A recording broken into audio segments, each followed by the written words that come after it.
Audrey, I can't hear you. You're muted. Yes, I can you hear me now? Yes? Okay. Sorry about that.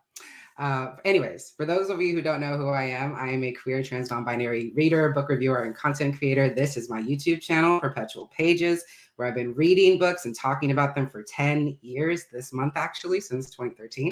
So if you're new here and you like hearing about queer books, Latina books, BIPOC books, disabled books, stories from marginalized perspectives, chaos, all that good stuff, this might just be the place for you. So feel free to like, comment, subscribe if you have not. My role tonight is very minimal. I'm just lending out this space for these incredible queer Latina creatives you see before you, and also going through some housekeeping stuff before I disappear backstage. So hang tight. We'll get to the fun stuff, I swear. I just got to get through the housekeeping stuff.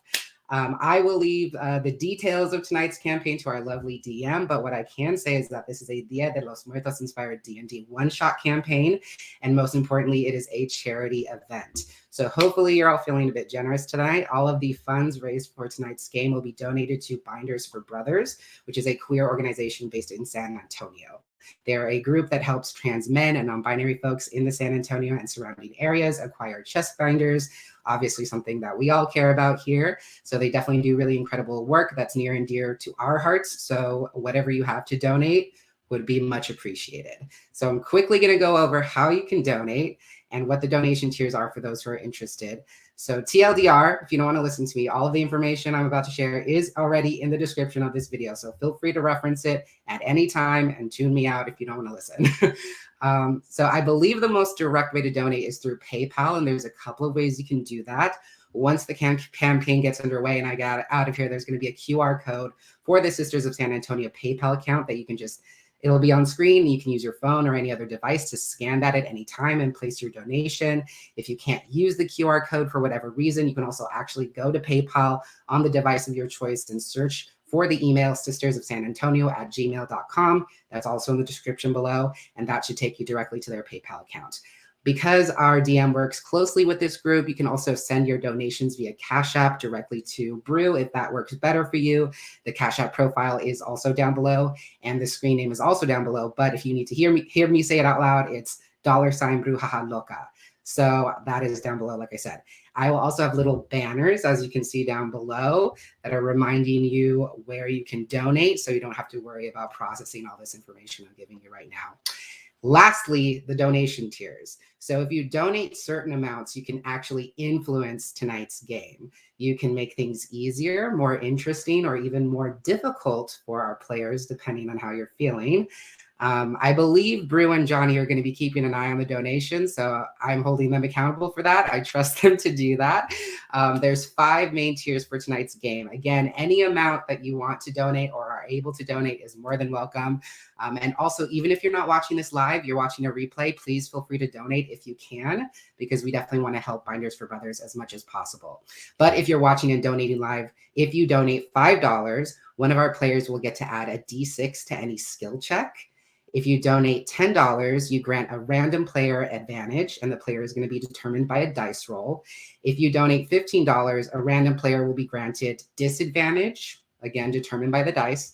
And if you donate $20, you get to choose which player or NPC gains advantage or disadvantage.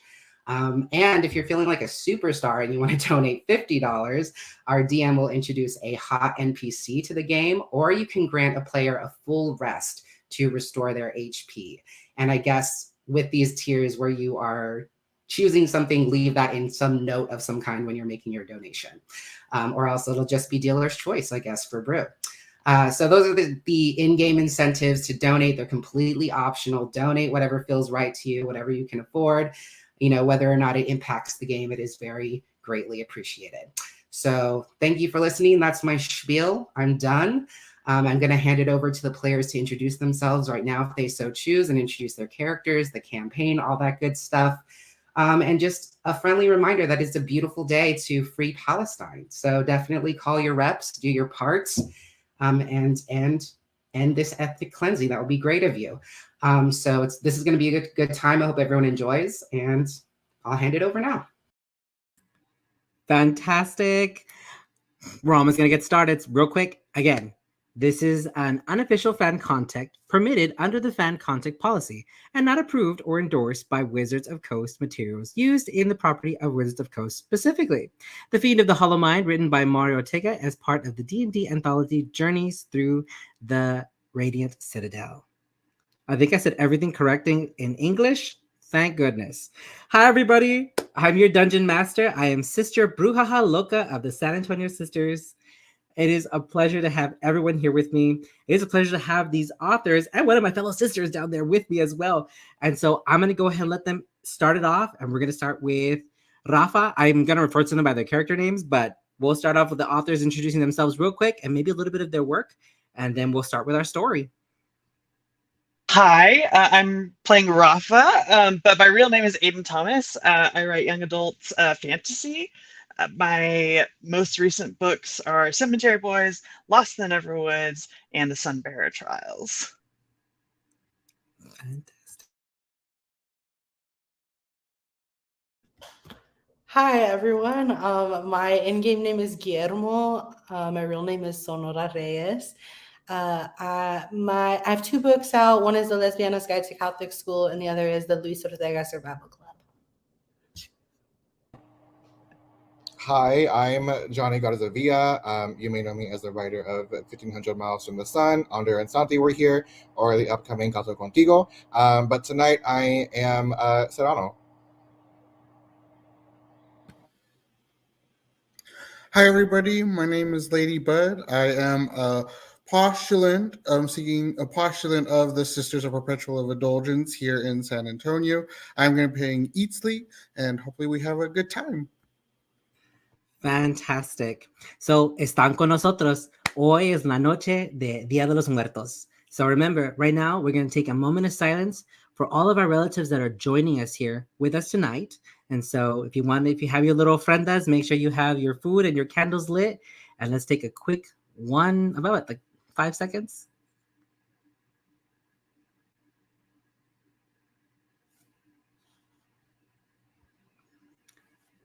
And then now, because Dia de los Muertos, we are recognizing and honoring specifically those who have died, tonight in the continued attacks on Gaza and the West Bank, and all those lost to settler colonization. Oh my God, colonism. In a world where powerful states are becoming more present in the impurity, it is crucial to give voice to those who resist. And so, vote, call your reps. All right, let's get started.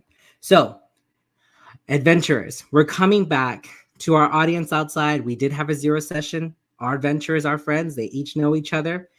There is a letter you guys have just been dropped off at the end of this dirt road by a carriage paid for by Sister Brew. And in the letter to y'all, she says, or paraphrases, "My dearest adventurers." Oh, and Rafa, my child, thank you so much for your help. And thank you so much for taking this new mission. In this envelope, I've given you a gold piece each, just for any information you can find about my friend, the dove. I hear there is some stuff going wrong in the borderlands, and things are always like that in the borderlands. But please, any info you can provide or any assistance you can give them, I look forward to hearing back from you. And remember, the dead are not your enemies. And so this is where we are, adventurers. You've just been dropped off at the end of this dirt road. This road is leading to a small pueblo, not too small, it's a medium-sized town known as Milpa Sul. And so as we're walking up this dirt road, let's start off with Rafa. What are we seeing? Can you describe your character for our viewers, and can you share that little image of him? Yeah, so my character is Rafa. He is a 17-year-old human warlock. He is an orphan, has raised himself on the streets, and was under the care of the sisters in this world for a couple of years, so he's familiar with them, including Brew. And yeah, I mean, I think that's it for right now. Yes, this is what I look like. Fantastic. And Guillermo, do you want to share what we're seeing as you're walking with your compatriots, your new friends? Sure. I am Guillermo. I look like this. Um, so I used to be, or he used to be, well, he's still a duende, but he used to be like, super mischievous and doing all these bad things all the time and just causing everyone trouble because he thought it was fun. But he never made any friends. And so he gave up the life to try to make more friends because he was lonely. And now this is his first group of friends who have accepted him. I don't know if they've really accepted him, but that's how he feels at this point. And he's very excited to start his new mischief-free life. But he's also very tempted to cause mischief in every moment.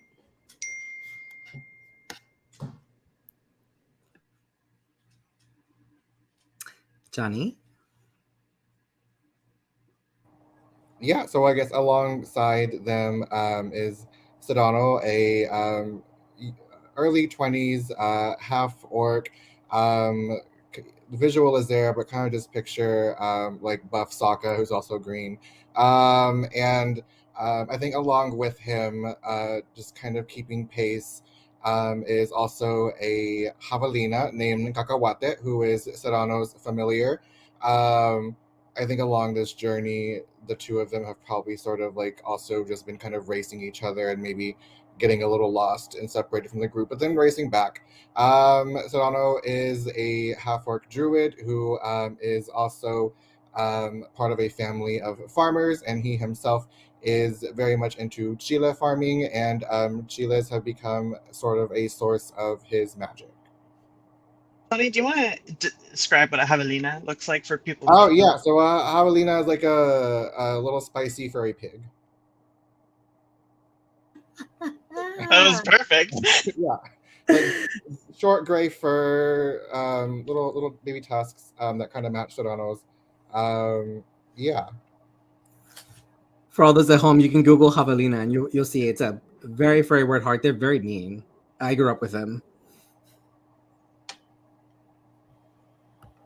Love it, love it. Those are good. Oh, me next. Eatsley? Yes. Yes, please. So I'm Eatsley. This is, of course, here what I look like. I am a 27-year-old Tabaxi Jaguar. What is it? I am a sorcerer, specifically a shadow sorcerer. And so because of that, I actually do have a rags to riches sort of story. So very much living the finer things in life, and kind of with that vibe now is how she goes about. And yeah, so generally she's looking to have really a good time as much as she can. And as she does, she's just here along for this ride, kind of brought in to help out as she can. Just because, some incidents back in her main town kind of got her into helping out, but she's going to do what she can here for the group. Despite, as she's looking around and looking at everything, she just kind of says to herself, another dirt road. All right, we can do this. Fantastic. Okay, so our adventurers, you guys are walking in on this dirt road. In the distance, it's not too far now. You're probably about maybe like 7 yards, well, about 10 yards away from, it looks like an arch and a small wall surrounding this little pueblo. All of a sudden, you see, because we have our first donation for Hot NPC. Also, we have a disadvantage. It wasn't specified as to who. So we have a disadvantage. I guess we'll do it to our small NPC for this one moment. He failed on his stealth check. So you are all seeing this man as he's hiding behind a boulder. He is 6'2". He is barely putting his shirt right back on. Chiseled abs, young, tanned man. And he's about to straddle his horse. And he looks at y'all and then starts whipping his horse, and he's just going for he's just like running towards the village as fast as he can. He just saw y'all and he's going for it. That's where we're at right now. And so I'm assuming y'all are continuing walking to the village. Fantastic. That's the direction he's going. That's the same direction where he's Oh. going. I hope you got to see him. I saw him in my mind's eye. I hope everyone saw him in your mind's eye. It was I a good remember mental that picture. moment. Thank you so much. I need to look up more models real quick. So we are we're gonna keep going forward. We're gonna keep going forward. Do you Now, think there are more people behind the rocks? yeah. So can I have, as you guys are approaching, you're seeing obviously you see this dust cloud that this one man has now made with his horse.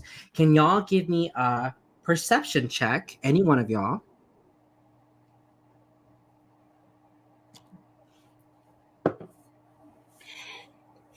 I got an 11 for perception. Oh God, let me I rolled check. a 19. Oh, I that's also got Ooh. 11. So Memo those is out of here y'all- breaking us. anyone with a 13 or above, what you're also noticing, you're seeing, a small dust cloud as the front of the village because of our hot NPC that created it just now. But you're also seeing a big dust cloud at the back of the village in the distance. So it looks like a group of people just recently came. Now you're also hearing some angry voices and some tearful voices as well, some frustration, and you can hear it now in the distance. As you're approaching, it's getting a little louder. But let me give you, within the waste village wall, there are a dozen or so wood and adobe houses surrounded by a well. That surround a well. A worn out sign hangs crookedly from the arch, proclaiming in a faded blue paint, "Welcome to Mi Pasul." But that welcome, is it really welcoming when we're hearing all these angry voices? As you're approaching, you see one man step out of nowhere and says, "Are you with Paloma?"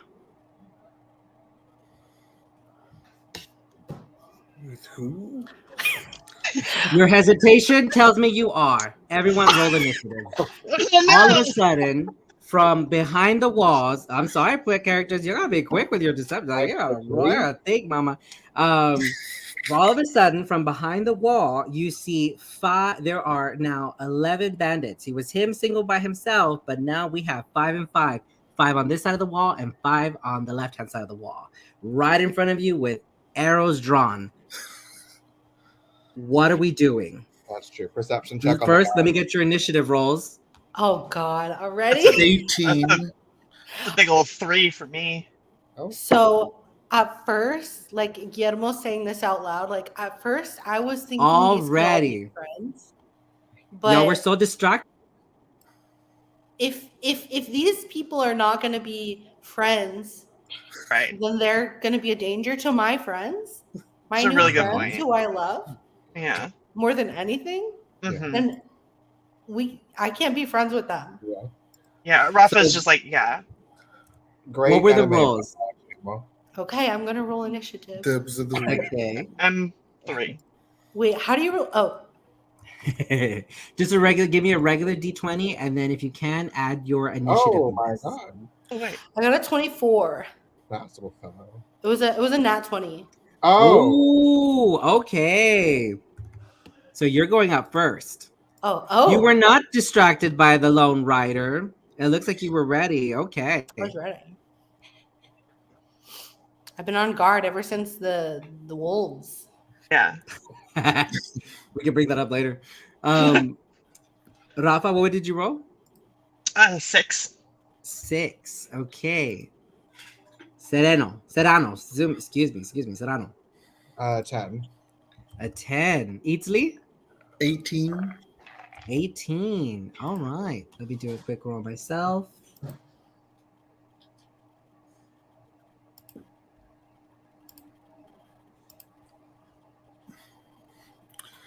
Are you Oh, you just beat them. Guillermo, you are the first to go. Okay, we're fighting. What are we doing? Okay, who's closest to me? Like how many of them Fighting, are there? talking. What are we doing? Right now, the order of events is important, and that's why we're just rolled initiative. Okay. And combat is imminent.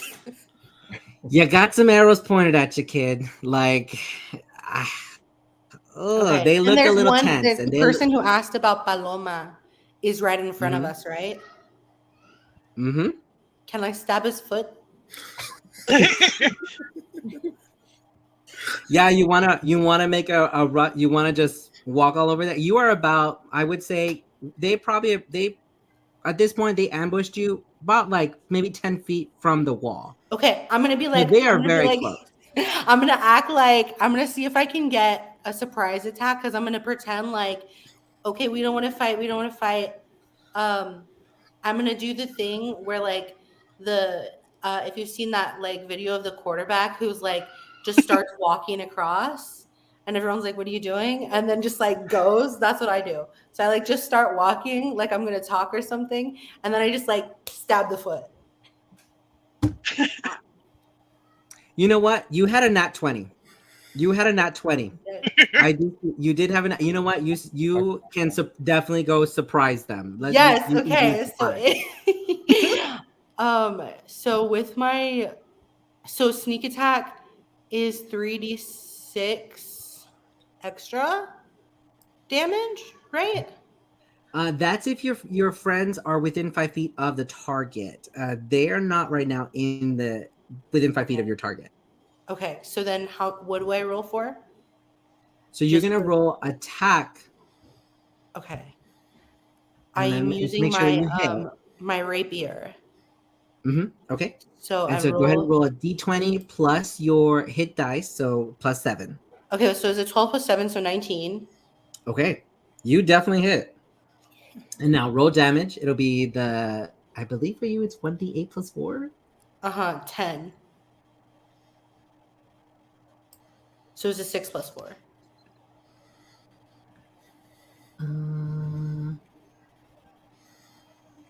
Yes, 6 plus 4, so 10. Awesome. So yeah, you are doing your little display of I'm not with anyone. All of a sudden, you just run and jump for it, and you just stab this foot full right in the foot. Obviously, he's yelling. He's like, "Ah! That when they stab me in the toe!" 10 damage. This man is bleeding out this foot. You hit an artery. Yeah. But yeah, anything else for your turn? I'm just gonna be like, can I like when I'm like walking before I like I'm just like, well, I just gotta go to the bathroom really quick, like just really quick. Okay, yeah, recon that. You're like, I just came for the bathroom. I just came to use the like I just bathroom. gotta I just pee need real a quick. toilet really bad. Oh. Side, yeet, stab, toe. Stab toe. Okay, so then after toe is stabbed, I'm just gonna like hold it in there and like look up at because I'm like real close to the ground because I'm short. But I just like stab and I just look up at him and I'm like yeah. Yeah. Oh my goodness. Just smiling. I'm very happy about this development. I love defending my friends. So Well, he's next, and he's just gonna be like,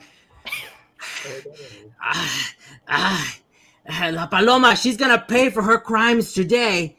Now we know for a fact y'all are with her. And so he's gonna try to take a swing at you. Let's do a roll. oh god. And that disadvantage from before, let's go ahead and apply it to the NPC. Again, it wasn't specified earlier as to who it was for. So let's do a 2 roll. Yeah, he misses. So he's bleeding a lot, guys. This man is bleeding a lot. The other soldiers, they have yet to fire their weapons. They are not next. Next after our main guy is Eatsley. What are we doing?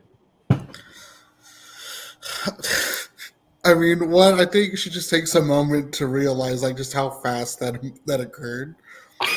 And just like, oh, the party's really starting now. Okay. Can she roll insight to see like if this guy is the leader of this whole little gang here? Like I know it looks like it, but just to like see if this is Yeah, go ahead. Let's do a DC of honestly it's really evident. Let's do a DC of 7. Okay, cool. 17. He's definitely the one right now in charge of this particular gang. Okay, so You can I'm see it by going. everyone else just staring at him. They're nervous. They're like, "Oh my god!" So I'm gonna go ahead and bonus action Shadow Blade. Bonus action Shadow Blade. Describe it for me. Sure. So, I'm gonna start walking up, like kind of like slowly, towards them, and as I do, like the shadows on the ground that you see, like of people's and myself, like they just start forming towards her and up towards her hand, and of course making a nice little blade there out of all the shadows of the people around her. And I'm going to go up and not attack, but kind of, I guess, go for the grapple and like try to like basically like do the whole like moment of all right, let's calm down here and let's get some answers, but like while holding him, he's stabbed in the foot, so whatever I need to do to, I guess, go ahead and do that. I can like also hold his foot for you. So are you stabbing the main guy too? I'm not gonna stab him, I'm just kind of like gonna hold him I guess hostage per se, but like okay. try to reason with the entire group here.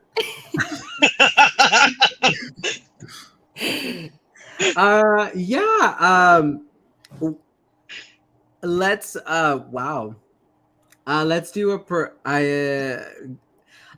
you know what? It sounds intimidating. Plus, he's bleeding out. Like he actually is bleeding out. It was a pretty good hit, that 10. Let's see. Go ahead and roll intimidation at this point. Okay.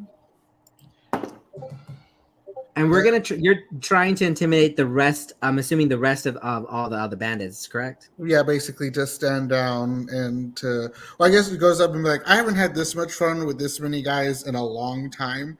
I was like,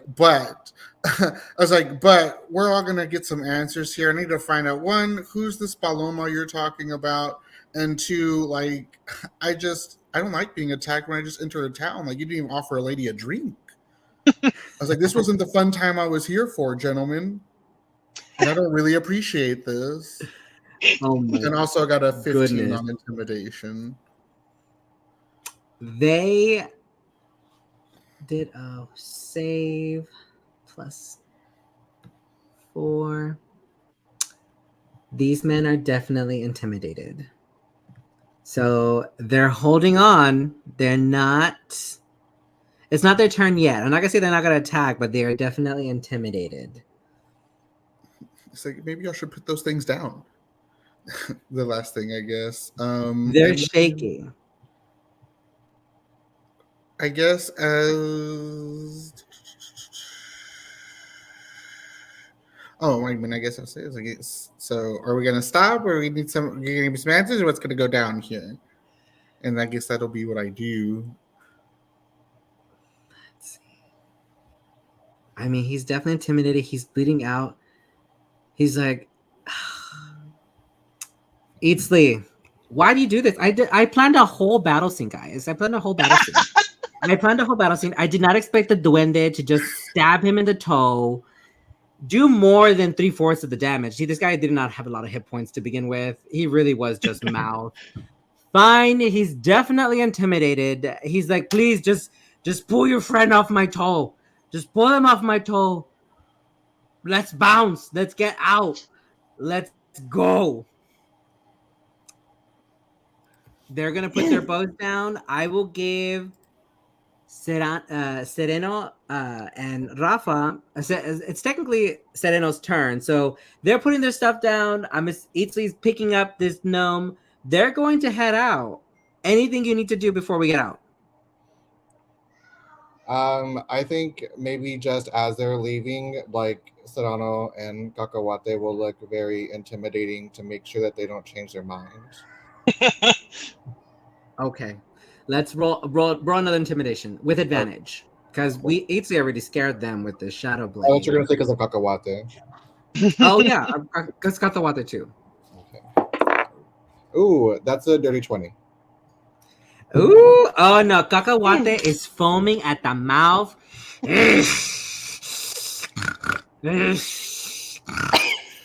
Good Good boy. Yeah. They're done. They're leaving. We're like, we're leaving. Wait, but real quick, can we like ask about the hot guy? Well, He's inside already, no? The hot guy, he was that first horse. He went. You Oh, know, like, he who was that? Who was that? He didn't hot get. He didn't get asked about Paloma. hold on. Hold on. Can Rafa? I mean, they're just leaving, and then all of the Rafa's friends, let's call them, are just scaring them away. And Rafa's like, "We need actual answers. We can't just chase everybody off all the time." And I would like to try to use my chill touch to grab and hold the main guy to keep them from leaving, so I can ask them questions. Go. If possible. Yeah, go ahead and roll. Roll for your attack. Go ahead. So initiative first, or no? No. It's right now. It's not at this point. It's an order of sequence of events, but like it's up to him. It's your turn. I mean, we still have him, don't we? Anyway, yeah, you still have him. 15. 50. Okay, and you want to roll damage? That's gonna be a 5. That's fantastic. So you're like, we need answers. You grab him with the chill touch. He solidifies and shatters. Oh, like all the way. Okay. It's not frozen touch. I'm sorry, chill touch. Okay, yeah. He gets really cold and he's like, "Fuck," and he just collapses. Okay. You killed the man. He only had 1 HP. Like he was near death. You're not getting your answers. The bandits are rushing out now. Damn it. I mean, did we, like, Rafa's just like, I'm just like, how are we gonna do anything if we don't like find out what's actually happening? What's the plan here? Hold up, wait a minute, and Solano's got this. I will pull out a couple of habanero peppers, and I will cast Revivify and just stuff those peppers in this guy's mouth and just like make him chew his dead body, chew on it. Okay, I mean, to just like stuff it down his throat. You're just going to revivify this big spell. You're just going to revivify this one man. Yes, if we need the answers, right? This is the game, folks. There's dice, and the characters decide the story. Okay, you're shoving these chiles in his mouth. The people of the town are coming forward. They're a little confused. They're like, "Oh, que bueno! Thank you so much for helping. What are you doing to him?" And they're like, I've seen this burial ritual done. Yeah, we can kill him again after.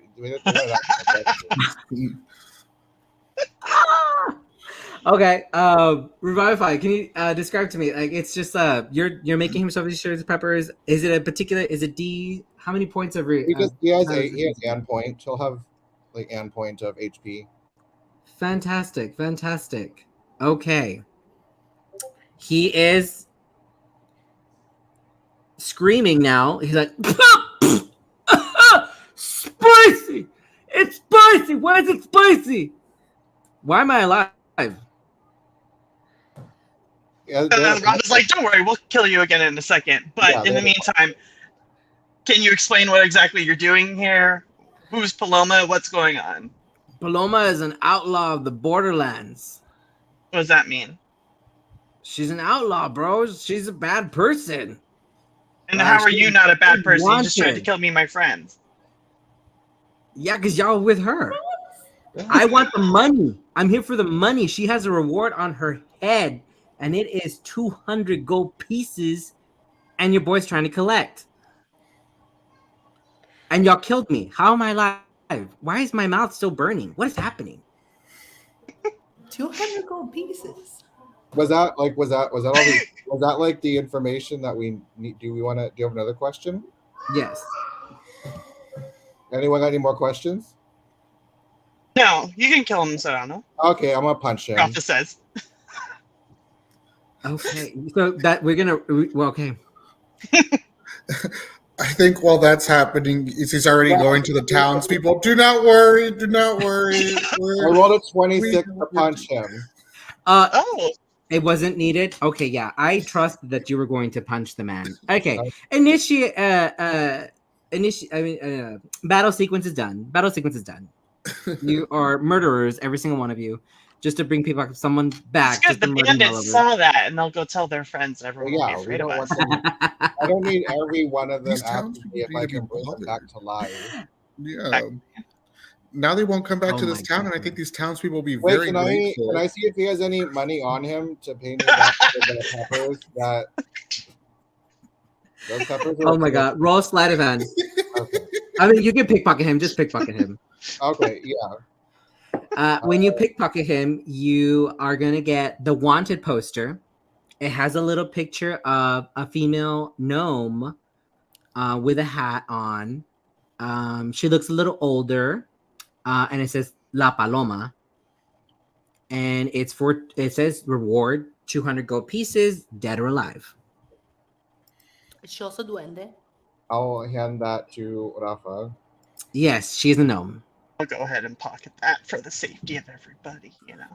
Would Put that I right in my know her pocket. like as me? Like Would you know her? Would I Remind know me her? your backstory, Guillermo. Where are you from? Gnome world. Wherever the Right I next to left the duende realm which exists in this story. Right. obviously. To pursue Friendship. finding a BFF. Gnome World. I need to make a new campaign. After this one's done, we're gonna make a new campaign, and it's gonna be Gnome World. Okay. I want to visit Gnome World. I want to know where Guillermo's from. In the Okay. audience. No, you don't know. Well, go ahead, roll history. Maybe on Roll your history? travels as an adventure, trying to find a friend your whole life, you may have heard of Paloma. Okay, I rolled a So give me 13. 13. So you know her as an outlaw of the borderlands. Mm-hmm. So the people are coming up, they're like thanking you, they're saying that's great. Some people are staying at back though, they don't necessarily trust you. You do see in some of the adobe houses and some of the windows, you do see some windows cracked open, some doors cracked open. People are a little wary. In the distance, you are seeing those original people. Some of them are wounded, that those cries of anger and frustration earlier, some little bit of pain. You're seeing a group of wounded people through the villagers. And there's a slender figure talking gently to them. And this slender figure, it looks like they're actually helping to put first aid. Like they're helping all the villagers in that moment. I'm assuming y'all are going to walk towards her. Mhm. Can I help heal them? If you'd like to, you can definitely help heal them. As you're approaching, you're noticing that the slender figure is getting even more slender to where you're making out they're actually nothing but bones. Taquita. It is an actual skeleton. Oh.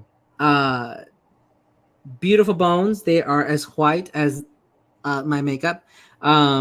Nice, good teeth. She has some jewelry on her, a yellow gown, very very Tamaulipas dress attire. If anyone knows the dress attire for Tamaulipas, very very Mexican dress attire is what she has on. She has the traditional Citlan dress. And yeah, she is just helping these people. As you're getting closer to her, she's like, "Oh my god, adventurers, thank you so much." Mind you, she's speaking, but there's no organs. This is just a full-on skeleton, fully animated, talking to you. It is an undead. It's like, you are such a help. Those bandits, oh my goodness. This came out of nowhere, accusing people of harboring Paloma. And so I'm helping where it's due, but all of y'all, You drink for free at my tavern. Hell yeah. What say you? Would you like to follow me there? Do they need more help? I can help them real quick. They look like they're okay. She's done a pretty good job. You do notice Onward to the tavern. some of them. Let's go drink palomas. Some of them look like. Some of them have a big sarapes over them. They have like these big colchas and blankets. And they're wounded because they were pushed, but it looks like they're very cold, and you don't know why. But you just take note of this as you're walking with the skeleton's name is. I didn't introduce myself. My name is Rufina. Do they And I'm need taking like you some to my- hugs? Wait, what happened? Do they need some hugs to warm them? You want to hug? Nice warm hugs. You want to hug one of the villagers? They The look cold cold. one? Yeah. Are you asking Rufina? Or are you just gonna go and just hug people? I think I'm just gonna go hug them. Oh, Yeah, that sounds right. Yeah. yeah. I'm gonna sneak over. Like I'm gonna sneak Oh. away from the group while they're going to the tavern. Be like, I mean, also like just like go hug you someone. see that they're cold. Is there like a space around them in which it would be safe to make a fire? Like, I fully down for him to be cuddling them too. That's fine, but I'm not gonna shame that game. But if there's like a metal trash can or like a, you know, Rufina's like, don't start a fire. Let me talk to you about this as we go to my tavern. Again, it's called El Pulqueria. That's my tavern. And I'm gonna make you guys some pulque, and I will tell you what is happening. Okay. So, Rafa follows. on the- He's also like, I'm 17 and I don't drink, but thank you. it's not my weakness, it's fine. I was like, I need the In this- stiffest drink you have. Okay. As you are approaching the pulqueria, Rufina actually tells you that these people, they can't be healed. Some of them that you see that are shivering, they're suffering from a sickness that they've been calling sereno. Mm. And she's like, they get so cold to the bone, and there's nothing that can warm them. And unfortunately, some people have been dying. And we don't know why. But come, let's think of merrier things. This is my gratitude for y'all. Please, please, come. And so you walk into the tavern now, the pulqueria. It's pretty empty. There is a table of dwarfs at the far right side. As you enter, they're immediately to the right. They clock you. They look up. They see Rufina. They see y'all. Like, okay. And then they just go back to talking amongst themselves. You guys are following Rufina to the bar. Feel free to have a seat at the bar. BT Dubs, that villager that you hugged earlier, someone is saying that I forgot about the villager that you freakishly hugged. He did not know what to do with themselves. He just patted you on the head, Guillermo, and he's dying. You know, he got a little teary-eyed, but he's not gonna admit it to the mustache duende that just randomly gave him a hug. Anyways, we're back at the pulqueria. Y'all can sit on the bar stools. Rufina is making it. She's like, I don't remember how to make anything else from my life. I only know how to make pulque. So you can have some pulque. You want to add a jalapeno And so, to it? oh, that's interesting. Like muddle it. Drink like, you variant. muddle it. There we go. You muddle it. Sure. Someone Yeah. needs to find it. Let's do it. Let's do it. Again, I didn't know how to make anything else in my life. Now, pulque. Go ahead and roll history. Do y'all know what pulque is? I know what pulque I mean, is. I do. As a human. Well, I mean, Rafa, you grew up with some of the sisters of Perpetual Yeah. Indulgence, Oh, yeah. so- So I definitely know what pulque is. yeah. So for our audience, pulque is a type of fermented drink. It's very mushy, but it is made with agave sap. So it is this liquored. She does not make the best pulque. So this is not a clear shot. This is a mushy. It will get you there. but you're gonna be sucking some sap. Like it's an experience. But yeah, she serves y'all your puke. Serrano, she gives you the one with the jalapeno. Perfect. Y'all are welcome to continue drinking. But yes, what brings you to town, adventurers? Thank you so much again. Yeah, we're on a. So while everyone else is drinking and Rafa is not, he's just trying to get like straight to the point. So he's like, okay, so before everyone gets drunk, who is Paloma to you guys, and why were those people looking for her here? Although she has no lips to shh, you do hear a clear shh, and she's like,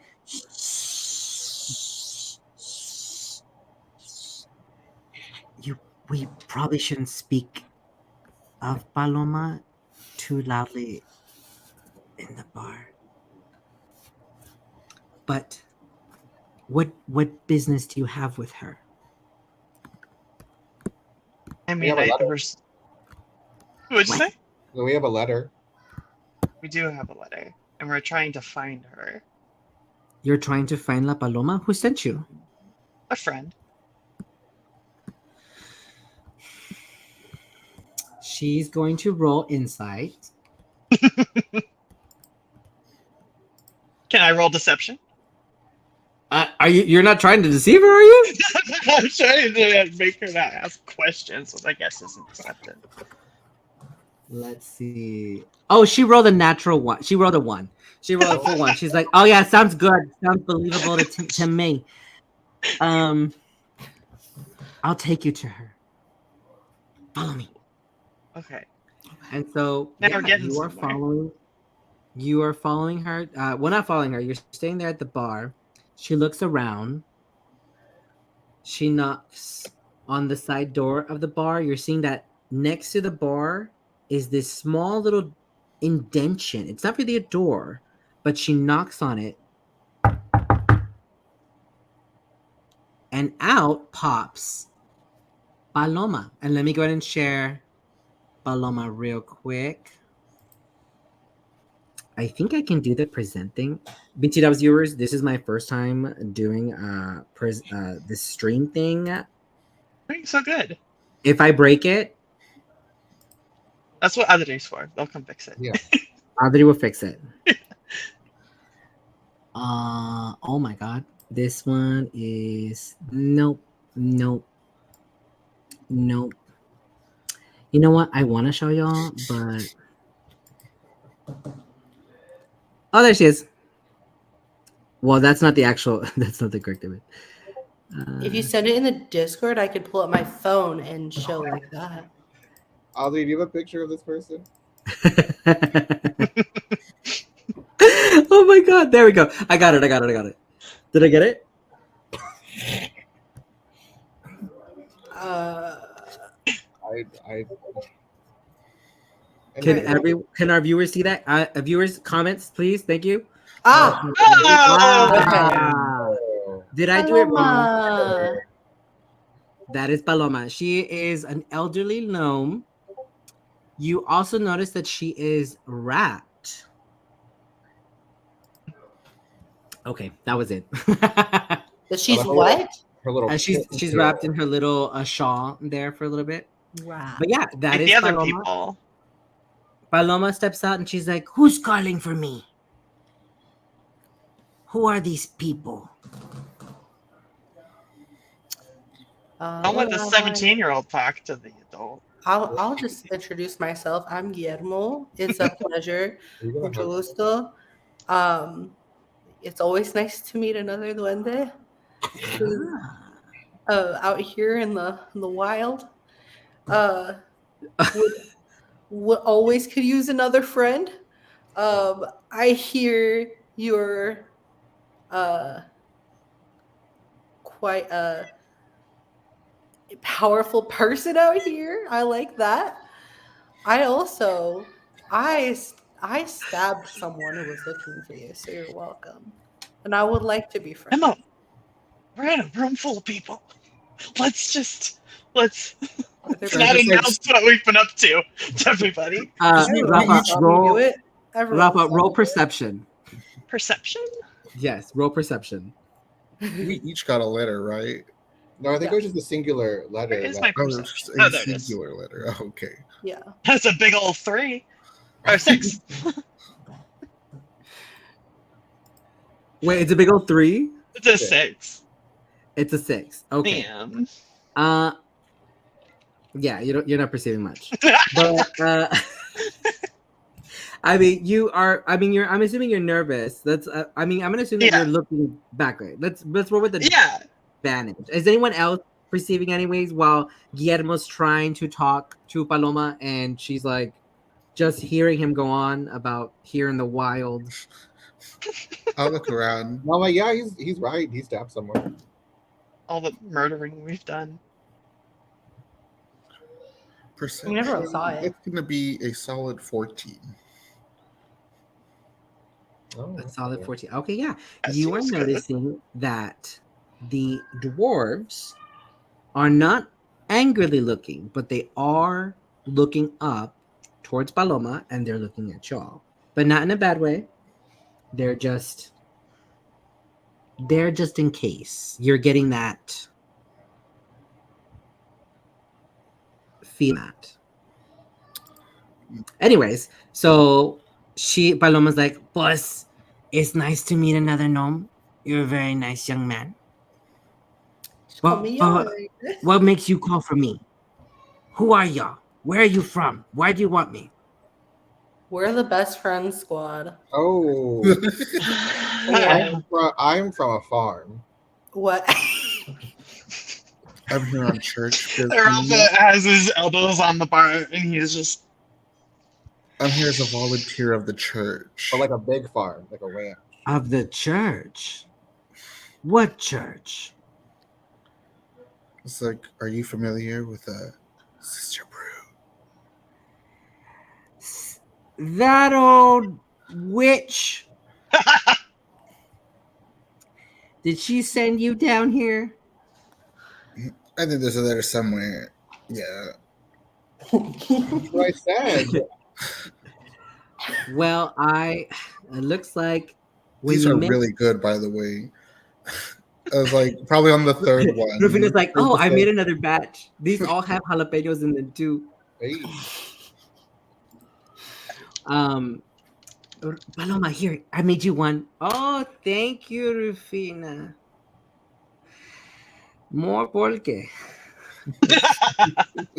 It's a good drink. There's jalapeno. I'm dying, but it looks like I'm dying in good grace. Thank you, Rufina. So Sister Bruce sent you over. I'm so happy to hear that name before I kick the bucket. Did Do she you need send you? help? Well, I was about, if you're gonna volunteer for the help, it's great. I don't know about that. It's just, I was gonna pay you, but if you want to volunteer, no. here, follow me. So she's gonna, you follow Paloma, you follow Rufina's gonna. Let me take you somewhere else. So I'll take you to the back, and so you're gonna go to the back of the tavern. You see a small couch, sitting area, desk. Paloma takes a seat again. Anyone want to roll insight? Yeah, I mean, I will, but Oh, that's a nat 20. A nat 20. Okay. I got 20 also. Had an 8. A 3. Me and you saw no. So let's see. The bulk is really kicking in now. Yeah, The same. book is really kicking in. Let's see. So she's taking a seat. You notice as she's taking a seat, she sits down. She starts rubbing her fingers a little bit. And she's like, where on the comienzo? Where do I begin? Let me tell you. I have been an outlaw here for the Borderlands, but I'm not a killer. I mean, I kill people, right? But I'm not I get it, yeah. a bad killing person, Sure. It's the Borderlands. You gotta Gotta slit some throats survive. sometimes. I get it. but I've always been for the people. Always. I've never forgotten my people. And kids, it doesn't matter where you go in life, never forget your friends. And I'm so grateful to hear Sister Brew is thinking of me. But yeah, there's an outbreak of sereno, is what we call it. If you're going out at night here in the borderlands, I came originally to investigate as to what was going on. I've been hearing of people dying, and it's been happening for my last 3-4 months, I want to say. And it's like a cold wind. It hits you from nowhere. People describe it as a chill from their bones, and I only know because I also have it. And one of my dear friends, Lupe, she just died because of it. We tracked down where most of the reports of the Sereno have been coming from. And it's coming from that old mine town. It's called in the old days, used to be called Silver Vein Mine, pero here now people know it as the Hollow. And we weren't even that close. And I can tell you, all of a sudden, there was this owl that was flying above us. And it turned into a great shadow. I couldn't see it in particular. There were 4 of us that night. And it let out such a screech. Oh, you felt it in your bones. It was so scary. Y de repente, it clawed. It clawed at Jose, clawed at Adam, and they're gone now. Me and Lupe, we managed to wound it. She wasn't sure how, and she was trying to heal something, but she managed to wound it just as much as she could, and it flew and in the direction of the Hollow. Where all those rumors are coming from. Kids, I'm not gonna lie to you. I don't know what you're gonna find, but I got 100 gold pieces for each of you. Under the couch, she kind of shifts so that she can open the sofa a little, and then she pulls out a sack of gold. And she's not lying. There's about 500 gold pieces in there. As a matter of fact, my math is wrong. There's like 125, whatever. Each. It's yours. But even if I don't make it, can you figure this out? Can you stop this? Please. Sansitlan is my home. The Borderlands is my home. And I want to save everyone. Can I do some sort of like perception or wisdom check to see if I know anything about the owl and if it's like a La Lechuza or something? Can you roll? Are you trying to roll history to see like the legends of an owl? Okay. Yeah. Roll history. Let me see what you're familiar with. 14. So some of the words are familiar to you because Sister Brew has talked about in the class. She's talked about where she was from. She was from the city of Sansitlan. She never mentioned anything about owls. She did mention that sometimes, over here in the Borderlands, there are different stories of skeletons, of the dead, of creatures changing and shape-shifting, and to never judge a book by its cover, different things like that, but never something particular with an owl creature.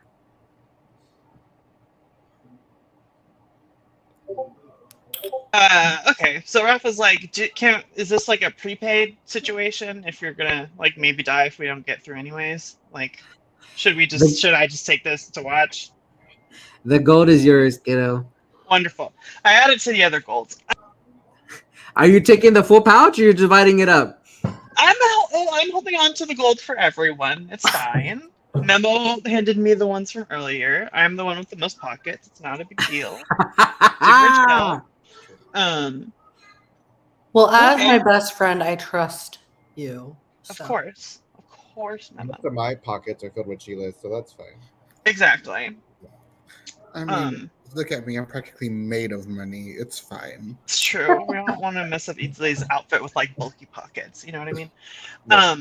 Point. Okay, so it sounds like we need to go check out what's going on with this witch situation and heading that way. What do you guys think? Is it like a lechusa? That's what I said, but we don't know. Oh, okay. I don't know what it is. Again, and Lupe did her best. Like, Lupe's done a lot of research before she passed. Actually, she just left me yesterday, so it's a little fresh. I kind of wish y'all could have met her. She was a fierce gnome. She was fantastic, but she was smart. She told me that she doesn't feel this disease is so much a disease than it is a curse, really. I don't know. But I just know that we've been setting up, and that owl, I've had multiple scouts, and there's some dealings. There's some dealings in that mine. I'm telling you, it's in that mine. It's in Hollow. I would go with you. I would. But I think I need to face it that I'm not gonna make it much longer. So I want y'all to do it. If Sister Brew brought you over, then I know I can trust y'all. And I kind of turn to my compatriots, and I'm like, I trust Sister Brew, and if Sister Brew trusts her, then I think we should go check it out. Would it be possible to maybe use a fully knowing that this isn't going to cure anything actually, but could Serrano take her hands and use burning hands in a way that's not damaging, but maybe would provide some sort of warmth? Oh, okay. Or Memo's warm hugs. And yeah, Guillermo can give a warm hug.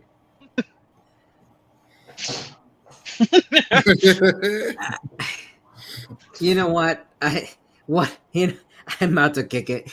Come here, little guy. Hey, give me a I'm dying, kiddo. Don't fucking don't sleep. Did she really say little guy, Tim? That required no magic. See, so that's even cool. Power of friendship. And then so the burning hands, you can definitely try warming her hands. And she's like, she touches you're actually rather tall. She's gonna be. He'll sit down, so he's level. Oh, okay. She's like, come here. Sit down fully on the floor, so he's level with her. She's touching your cara. She's slightly caressing it, and she's like, thank you. Don't worry about me. Go find it. Go find them. But don't go at night. I'm telling you now, don't be tercos. What time is it? Rufina, what time is it? Right, you entered this village at about 9 a.m., 10 a.m. Oh. I would say if you can, stock on what you need. But if you can go to this village, it's about 4 hours away from here, 5 hours away from here. If you're walking, you can make it before dark. And I would prefer if y'all made it before dark. What happens after dark? Rafa wants to know. Boss, I don't want you to suffer the same fate as me. Listen, boy.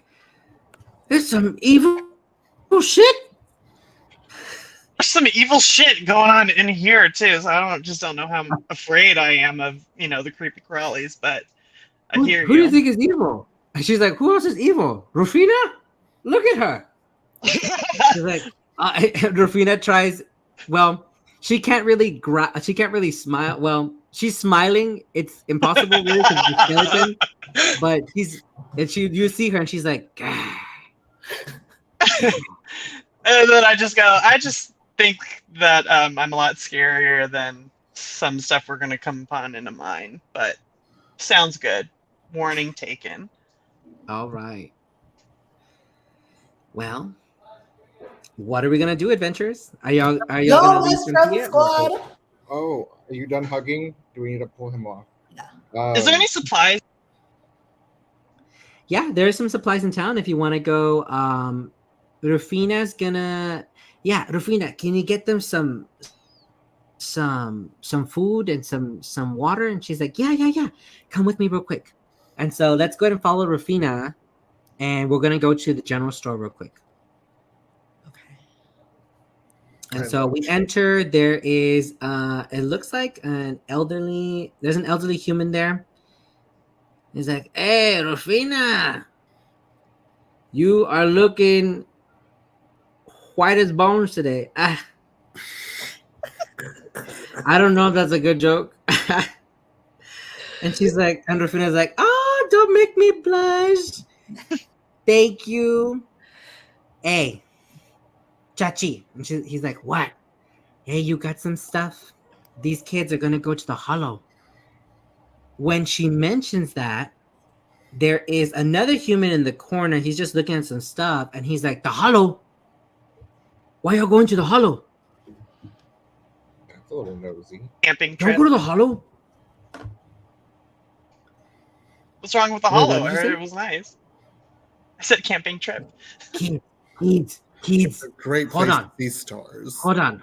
It's not a vacation spot. Hold on, kids. Look, I was riding. Look, I came from Sunset Land a couple of days ago, and I was riding past the Hollow. And let me tell you, by the entrance of the mines, there were some lights. And so, I'm a little curious. And no one saw me, right? But I kind of snuck it.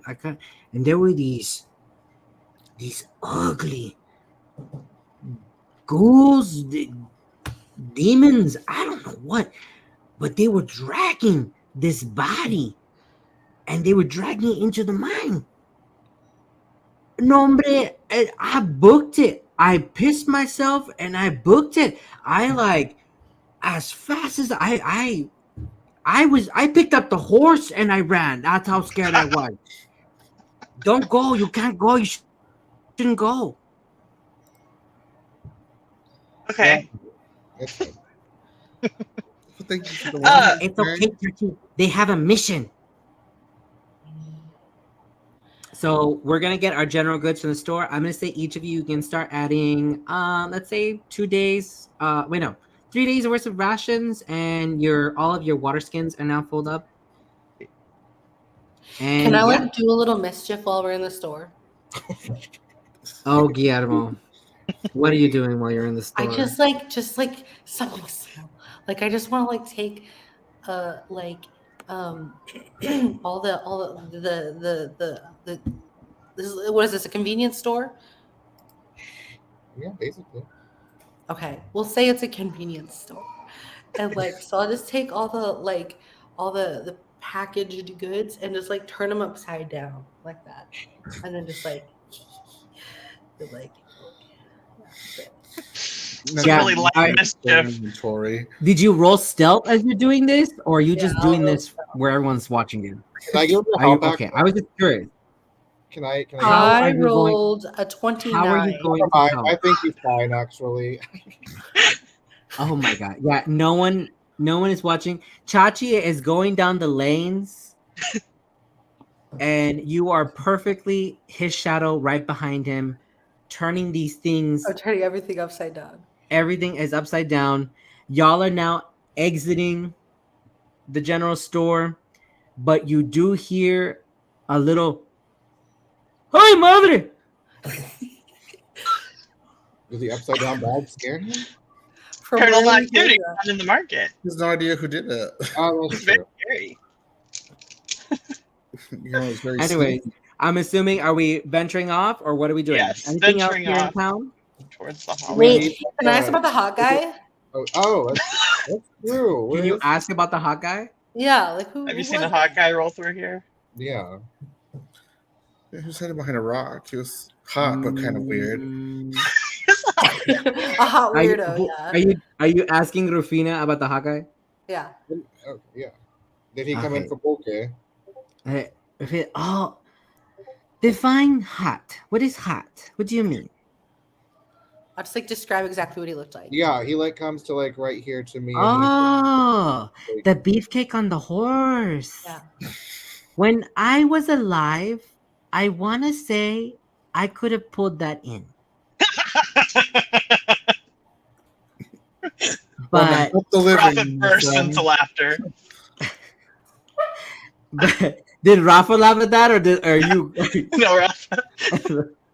Anyways, Some of us are still alive. that horse went straight past us when we were helping the villagers, and he was like,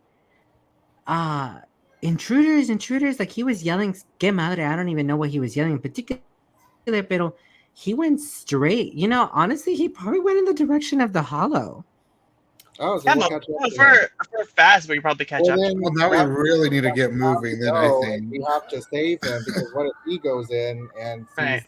those ugly things that other guy was carrying his horse about? Yeah. Make sure to pack some extra pulka too. I need to Yeah. stay warm on the road. And Rafa's encouraging it just so that we can go faster. Okay, well, let's go. So we're gonna go ahead and go towards the town of Hollow. I'm gonna say let's fast forward a little bit. I'm glad y'all decided to go at night because I was going to mess with y'all. Anyways, as we're going towards the Hollow, what you are seeing now. Oh, I love it. Definitely save the hot guy's horse. People care about. If someone donates something else, the horse will be incredibly attractive as well. I mean, I think I it would would Most be handsome horse. Describe the as a hottest. character that can just change into his horse if he needs a new horse, and so it'll be fine. One of y'all can volunteer to be his horse. You are correct. Okay, so we're in the distance now. You are seeing the Hollow, and so what you're seeing is a really, it's a ghost town to the truth of the word. You're seeing some old, worn out buildings, so it's decrepit. There are like, as you were approaching the town, there's like little worn out shacks and piles of wood. Go ahead and make a perception check.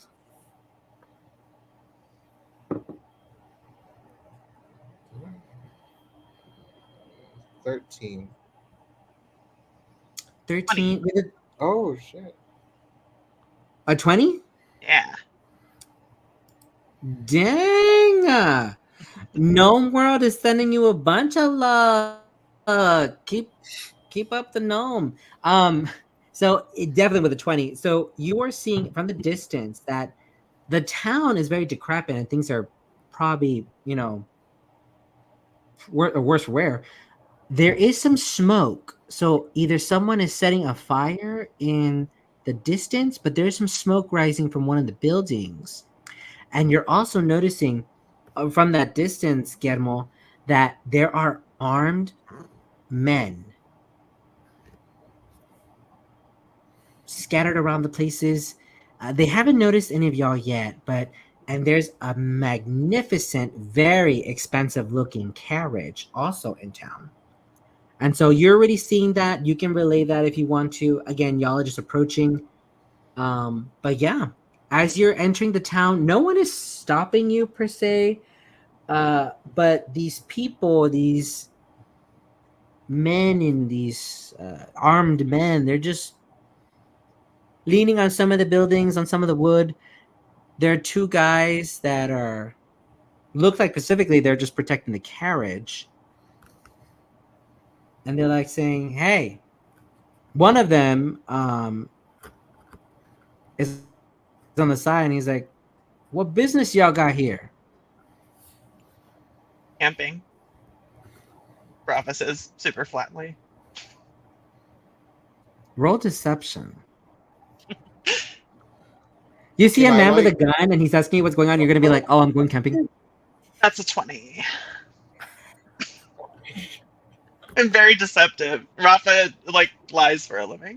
You got a nat 20. Well, it was a 20 with it was a 14 with a 6 modifier. Oh, but yeah. okay. Unnatural 20. Okay, I'm not natural. I Unnatural. was like, oh my god. Yeah, he wants to help you roast marshmallows. Crap. No, okay. He's like, okay, I'm assuming you're gonna camp like somewhere away from the town. Like there's no operating stores here, guys. Like there's nothing here. We don't It's need just- stores. We got supplies for camping. And I also So- know how to cook. But why shouldn't we stay here? Rafa wonders. Deceptively. I mean, Our this business town, is our business, sir. this town Also, below. What business do you have Also, here? one of our friends may have got here before us. He was on a horse. Pretty Yeah. attractive man. Yeah. You may have even thought so, sir. Did you see him come in a general direction? He was saving our tent spot. I mean, yeah, there. Are you talking about Ralph? Ralph. Is that his I mean, name? I think Ralph is you know what? You know, I'm heterosexual, but like I can admit that guy, I'd be a little sus. Like that guy, I mean, he doesn't attract. Okay, yeah. What do you want with Ralph? What do you do? What do you mean? He's your friend? He just said he was our friend and he was saving our tent spot. Yeah, I know for a fact he's not your friend. He's in that Why, is he your carriage right friend? now. Well, he's somebody's friend. Oh. Mr. Eatsman eats me. Eatsman. Mr. Eatsman is talking to him in his carriage right now. So I don't know about. Who's Mr. Eatsman again? Could you remind me?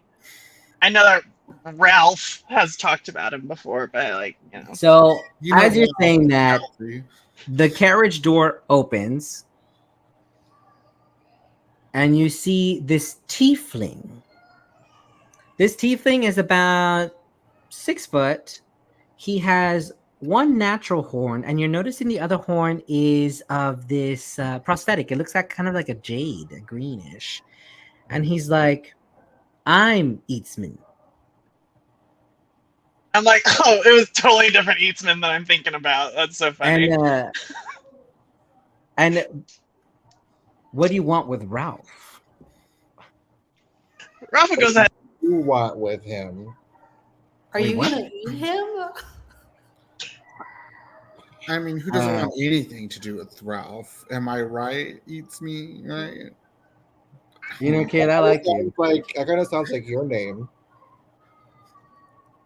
My name? No, eats me sounds like eats Lee. Oh, Sure, Ralph that is kind my of is name. close to a Eats Rafa. Yeah, it's not very much like Rafa. My name is Eats Me. Who's Eatsley? Eats Lee is I'm Eatsley. Hey, we got good parents and naming us the right things, eh? Yes. Though, You also have Ralph occupied, and now we'd like to occupy Ralph's time. Oh my god. yeah, ain't nobody gonna steal Ralph from me. Hey, Ralph, poke your head out. So in the carriage, one of the windows opens, and you do see Ralph. He is shirtless, Oh. chest out, buff out, pecs, and he's just like, I don't know. And he's like, Are his I don't think titties Ralph. out? I don't think Ralph knows who y'all are. What are y'all doing here? What? This is my town. I'm going camping. You're going camping in my town? Yeah. Do you have Can any? I? Can I Yeah, my ask? family's ranch is like right over there. Uh-huh. You want a jalapeno?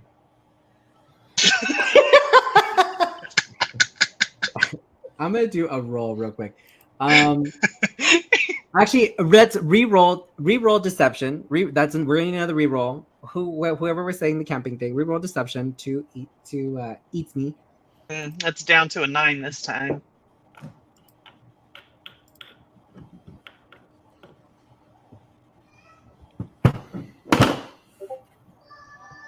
So he's gonna try doing a wisdom. Okay. So down to a 9. Yeah. He. One of y'all can roll insight if you want to, but he's gonna be like, okay, camping. Yeah, that sounds really good. I gotta go, but You have to go. no, I'm not getting something to go. Well, I have something to go, but I'm not getting anything else to go. I'm getting in my carriage and going. Little gnome that I don't know your name. Guillermo. Nice to meet you. No, Rafa smacks his hand out of the way. No. Yeah, pleasure, I'm sure. Well, I'm a very busy person. I'm gotta going. So he's going to jump into his carriage. Whoa, Ralph.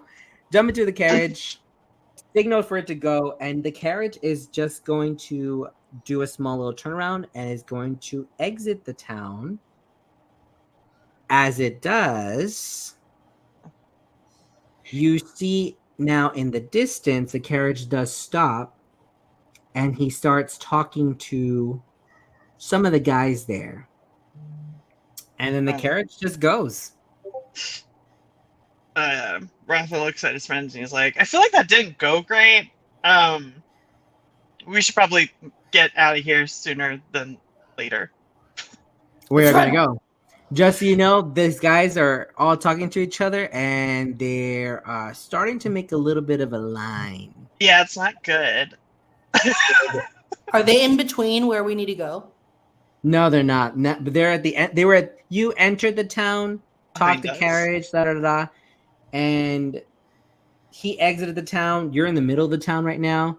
Straight in front of down the road is the mine. Mm-hmm. So I think we should head for the mine as quickly as possible. But there was also like a burning building, wasn't there? There was. There's just some we don't fires, know. I believe. Oh, okay.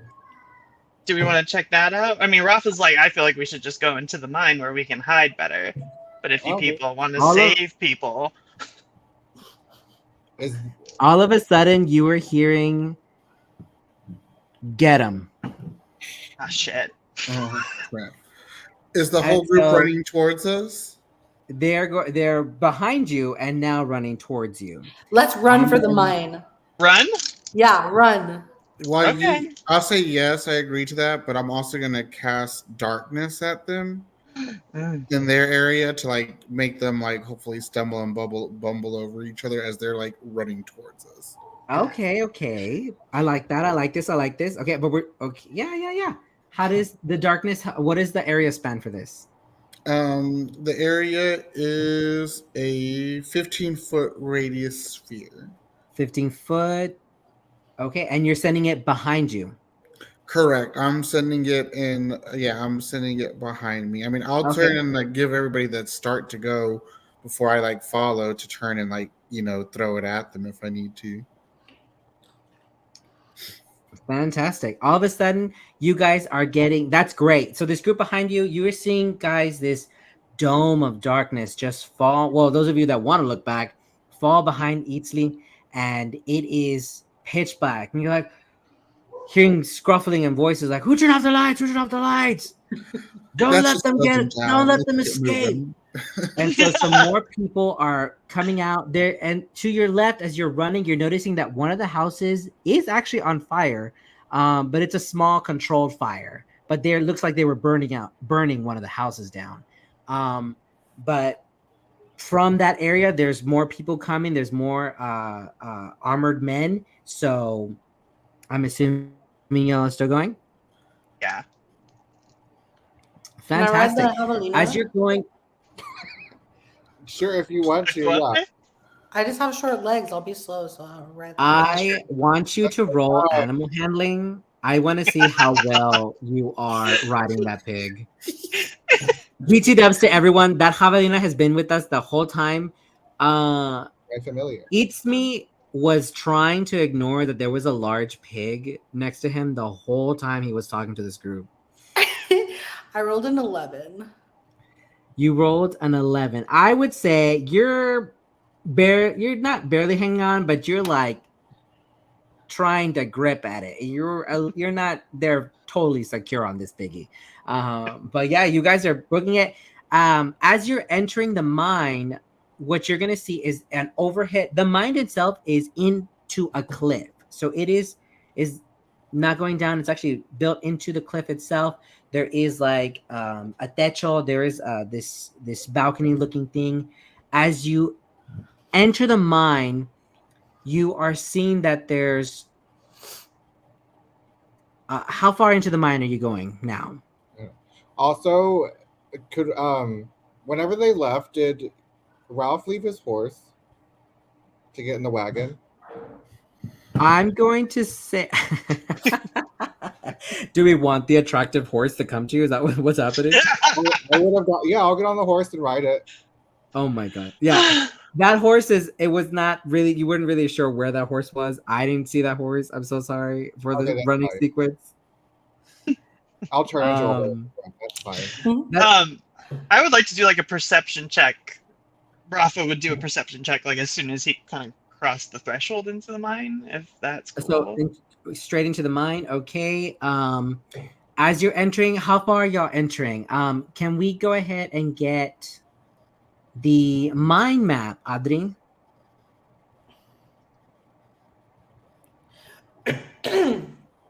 Visual stuff. I don't want to break stuff, Adri. I'm gonna do it. I'm gonna project it myself. Just joking. Okay, here we go.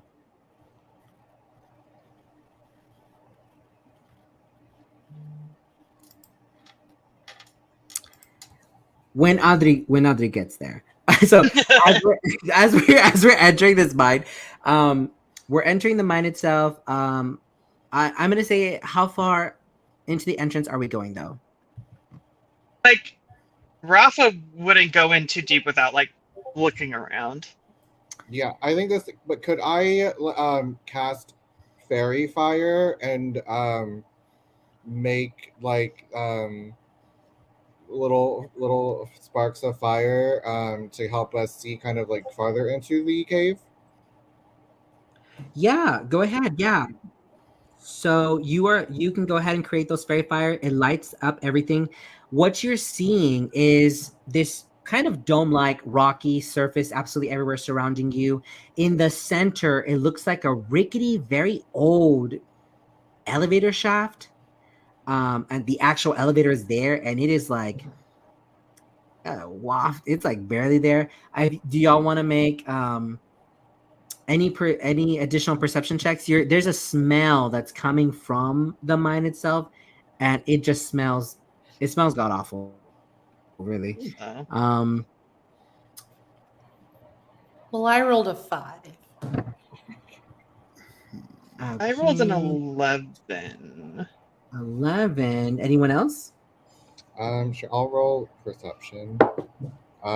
That's a 9. No worries. I got a 17.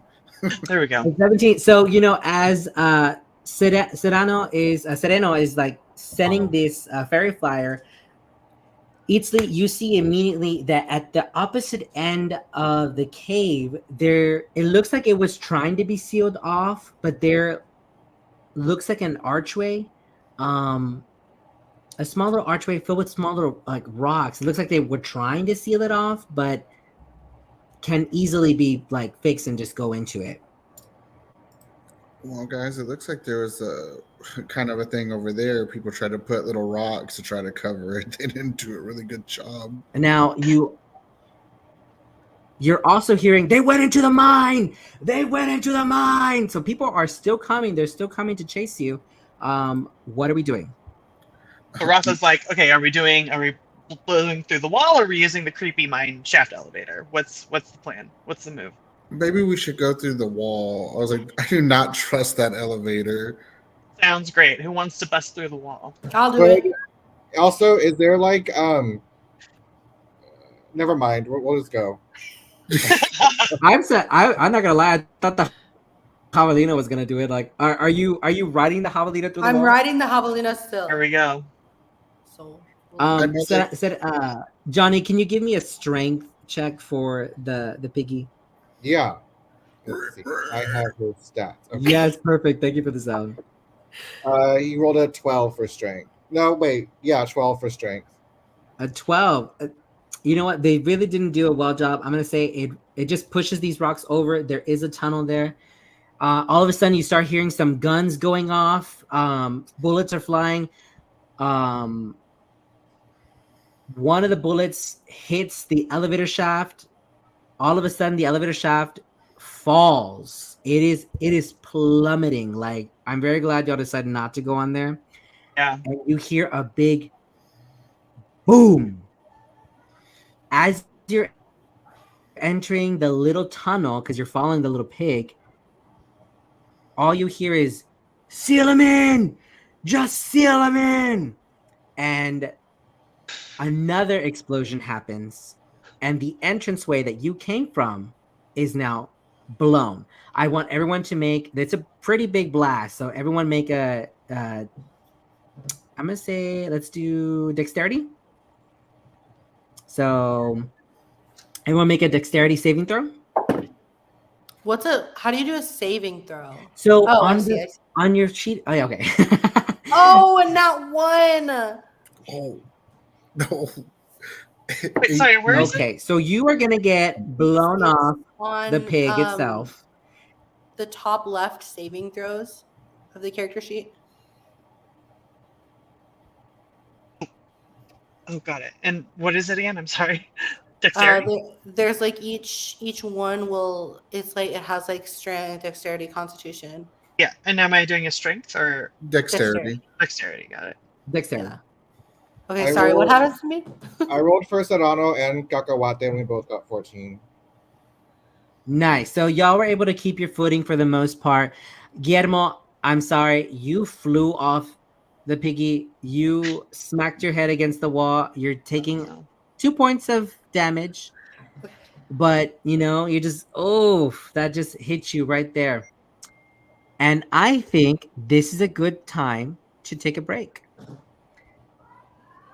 So we are warm sealed in a up. mine at this moment. We just got locked in. Adventurers, you're now stuck in the mine of Hollow. I'm curious where you guys are going to go from here. But yeah, we're going to take a quick 15-minute break. It looks like it is 9:36 right now. How about we come back here at like 9:50? Okay. That sounds good. Well, that's my time. So Yeah. I don't know you guys. So on the 50. 50-minute mark. I'm not going to embarrass myself also on the 10 to the internet hour. and tell y'all the wrong time. Cool. Okay. Sounds good. Cool. Okay. I'll see you in a little bit. Okay.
And we are back.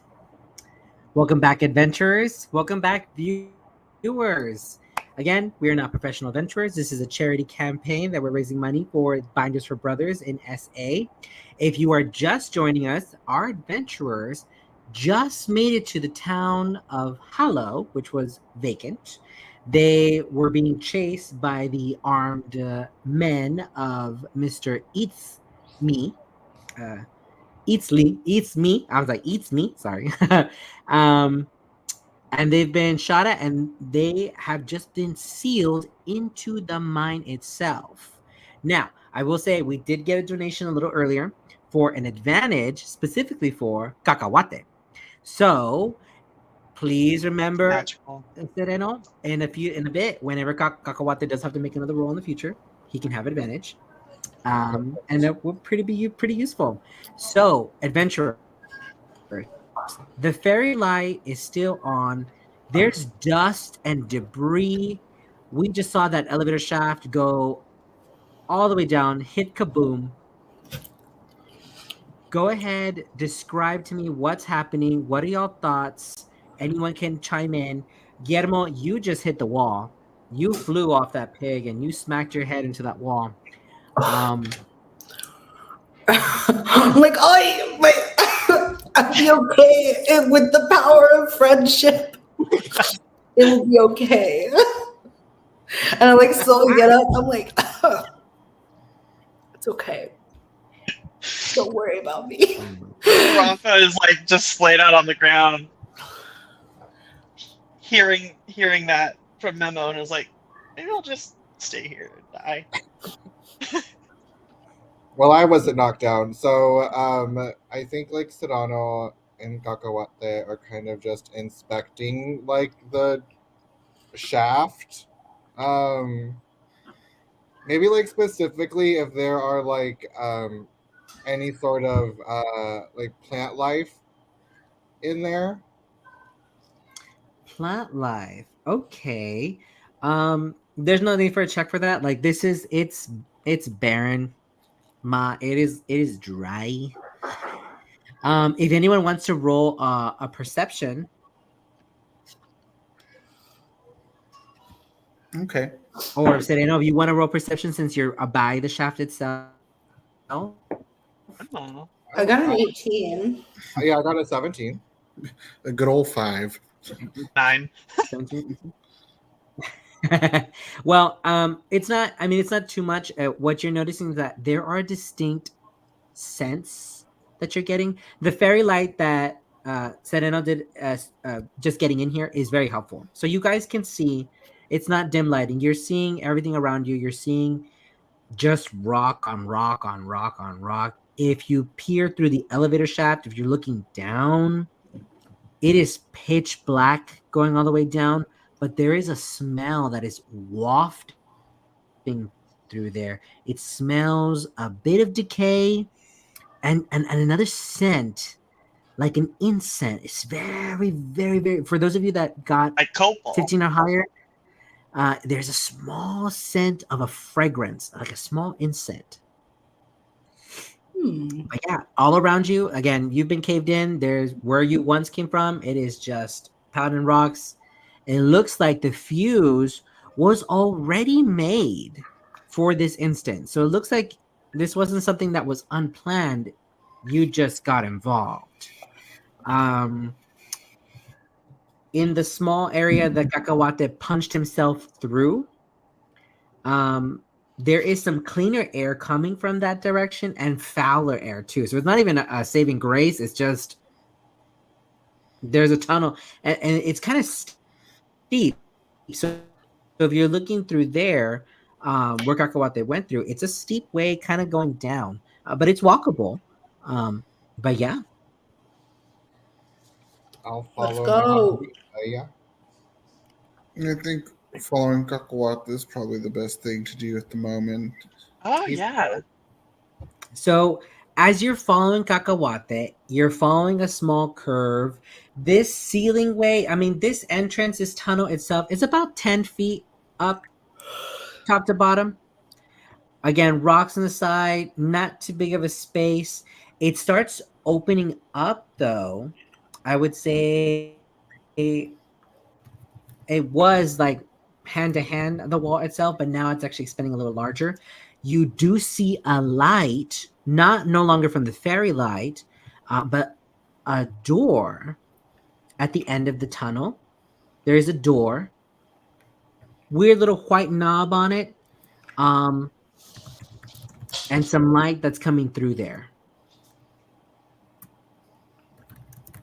Rafa's like, Yeah. I'm not going first. I'll do it. Nose goes. I'll do it. Good. Thank you, Memo. You're so brave. Go right ahead. Okay. All right. Can I do stealth? Can I enter stealthily? So you're gonna go straight for the door and just turn the knob? Yeah, but I can do it slowly. Here's the- Slowly. Okay. Go ahead and make me a dexterity saving throw. A dexterity saving throw? Oh Yes, no. a dexterity saving throw. Oh no. Okay, I got 7, but plus 7, so 14. A 14. Okay, give me a moment. Let me see here. Oh god. Pobrecito Willie. Is there any way to help? Were you directly behind Guillermo? Directly behind me imply that I also have to do this check. I mean, you could roll higher. I was like, you know what? I'll say I was directly behind. Yeah. Oh, you were directly higher? Okay. I'll say I was directly behind Guillermo. Okay, go. You make me a dexterity saving throw. The best friends. That is actually going to be a 17. Oh, Nice. okay. Eatsley always coming in with that anchor, man. Hey, sometimes I will say yes, since you were directly running behind. I'm a generous DM. Don't ever say I didn't do anything for you. Yeah, so you are able to just your cat-like instincts. You feel it, like you're like something's wrong. You grab Guillermo right as he's turning the knob, and right where his feet were in front of the door is a sudden drop. And you hear plates like Guillermo, you're holding Guillermo over the hole as he's swinging, and you hear like where the plates were.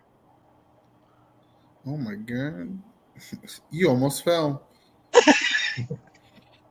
Thank you, my friend, my best friend.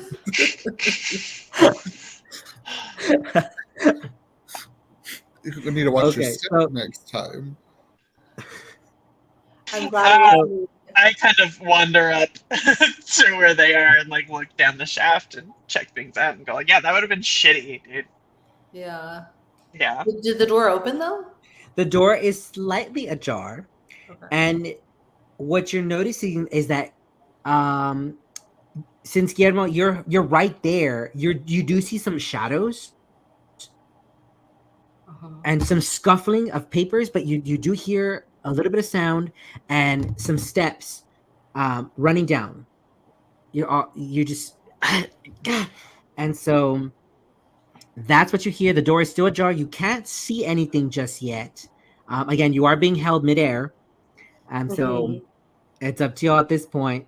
The hole itself, if I'm gonna describe it, it's no more than the hole. It's about like 4 feet. 4 feet in front of me? Yeah, I mean, yeah, 4 feet in Person? front of you. It's like right where the door was.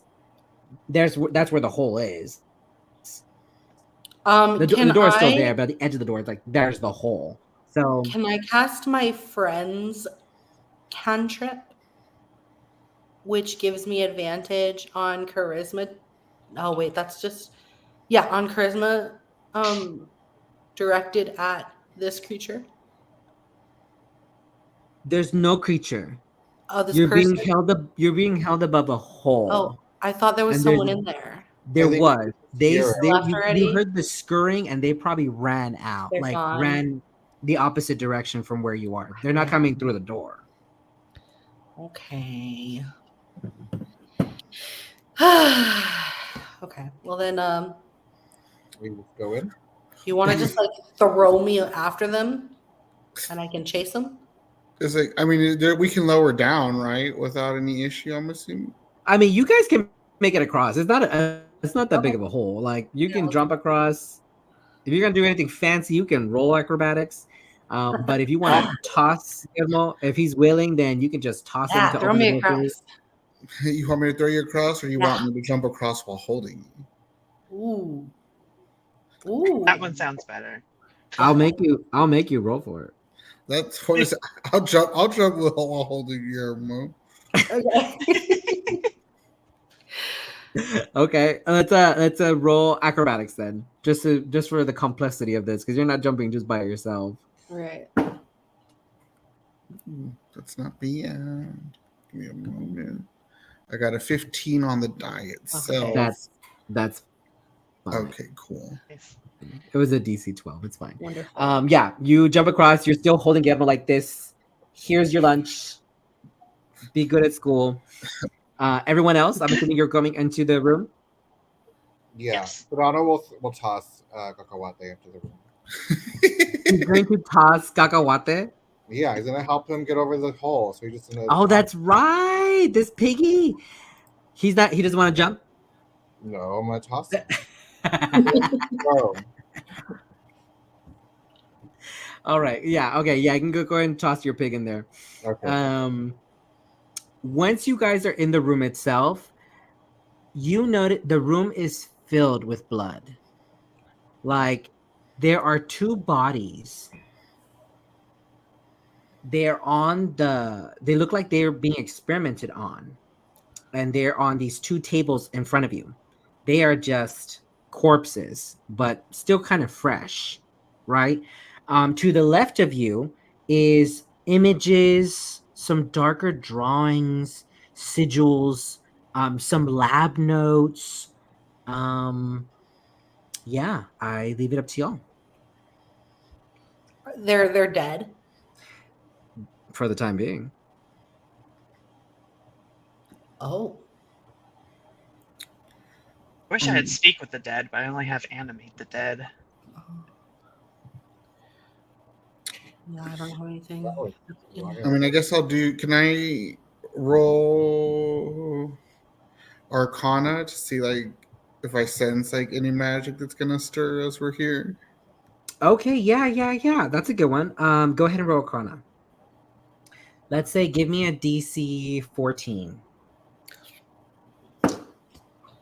Alrighty, that is going to be 14 actually, right on the die, but just in case, +4, so 18. Okay, yeah. With that Arcana check, those two corpses, you sense magic from them. The sigils on the wall are to activate once you pass them. Once we pass the bodies. Yeah. So, as you are looking around, there's another new. There's not a door, but it's like a doorway. This one is more. It's correctly built. It looks like it's well made, and it's going down. It looks like a little further down. It's curving over and it's sloping down. So someone potentially was there and they escaped that way.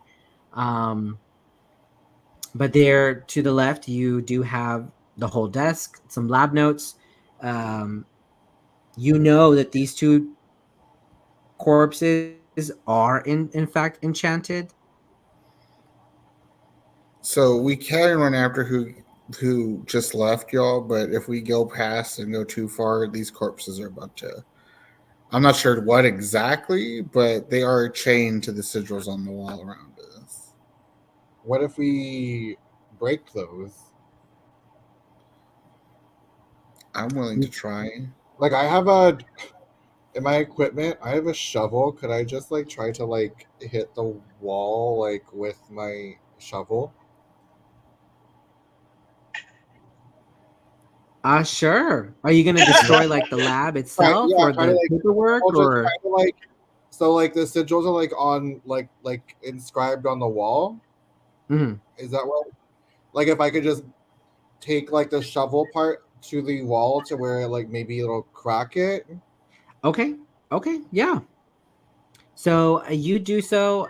It's not a big roll. They're not. They're made of. It looks like a type of blood mixed in with charcoal. Oh, that's gross. So easily with a shovel, you peel that off. The magic fades away from the two corpses. And then go ahead, Sereno. Make a I want you to make a perception check because you're now just over the desk. That is a 13. 13. Yeah. So you're seeing some of these lab notes as you're looking down because you were just shoving out that sigil, and you're seeing words like "olvidados," "demon lord," in big letters. So I'm not too sure if you want to go through that. It's up to you, or if anyone else wants to go through those.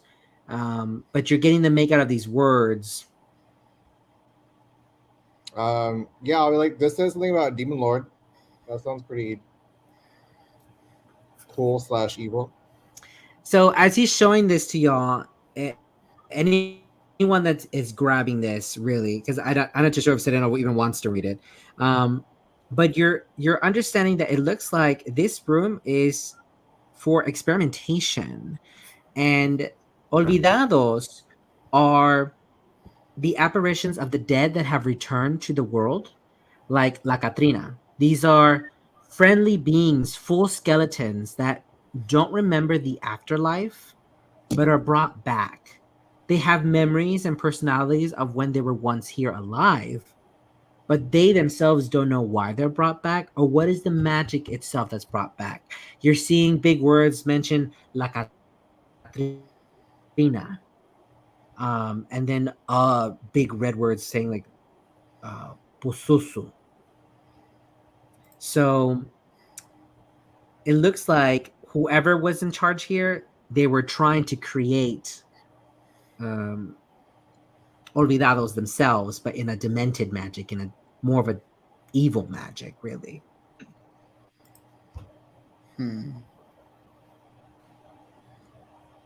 Rafa's like, well, I can do that without having to cut up a bunch of corpses. So this person seems kind of weak sauce.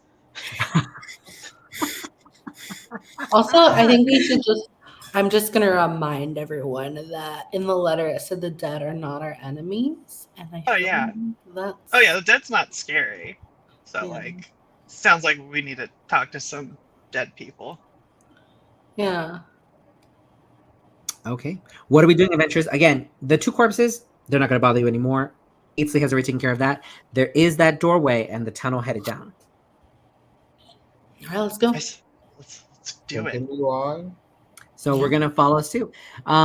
You're same thing as it was before. It's sloping, not as deep of a slope, but it's just sloping. It's going down. You're seeing now in front of you as it went down, the tile of the floor from above. So if you look up, you do see the hole and the door.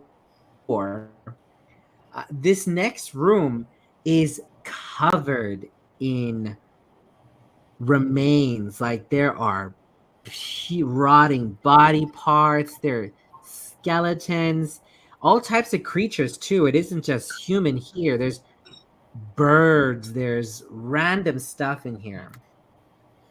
My God. This is pretty gross and messed up. Yum. You know, I once hung out with a den of vampires for a time, and it kind of looked like this after that. Yeah. Across the way, you are seeing another doorway to go to the next level.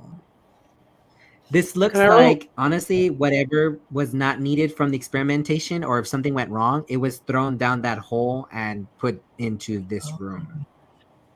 Gross. Yeah. All right, let's move on. As you are walking over these bones, you are now hearing this Oh. as this oozing, goozy, small little slime. It looks like it was there to start eating the remains and things like that. But upon your movement, you woke it up. It's not a very A intelligent what? thing. It's just gonna attack the next thing next to it. It is a slime. It's a small little animate slime. I thought you said flan. I also heard flan No. at first, and Yes, I was like, this actually- is incredible. Recon, that slime is the shape of a flan. It is dastardly evil. It's evil flan. And now Lawful I don't know evil. who's leading the group, but it's gonna try to like get at you. Okay. Can Okay. I create bonfire on it? Can you what? Create bonfire on it? Yeah, you can definitely. Okay. I'm gonna cast create bonfire. It's a dexterity saving throw on the flan. Let's see here. And Rafa's like, I don't know. Every time I've had an encounter with slime, usually trying to blow it up doesn't go well, but let's see what happens. But yeah, I'm just gonna set it on fire, and I just pull out It- a bell pepper and throw it at it. It rolled a 5. Describe to me what is the damage for that? What's happening? Oh, cool. So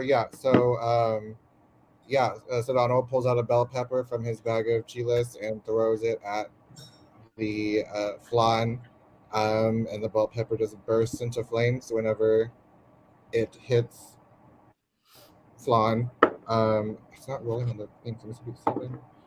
For 11 points of fire damage. Oh, nice.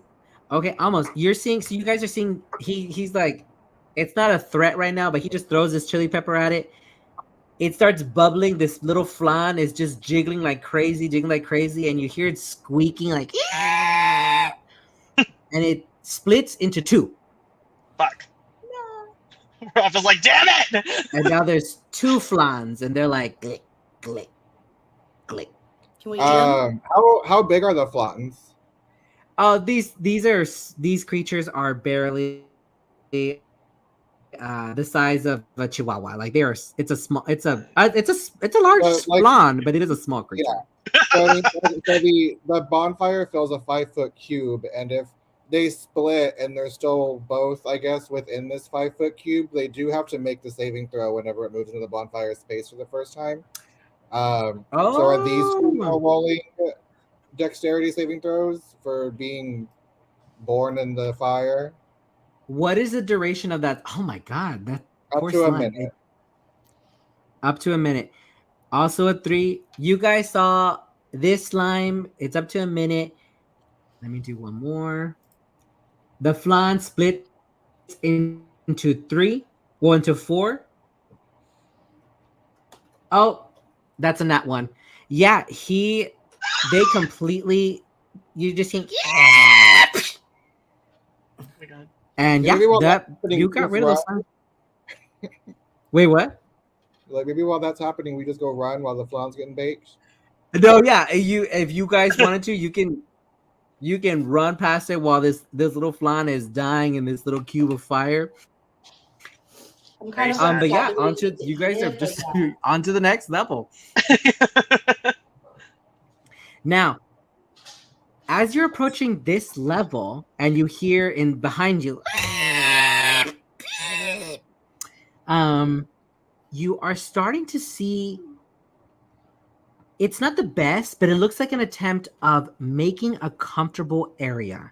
So you're seeing 2 makeshift bookshelves, you're seeing a bed, a mattress, a lamp. It looks like someone is dwelling in this area.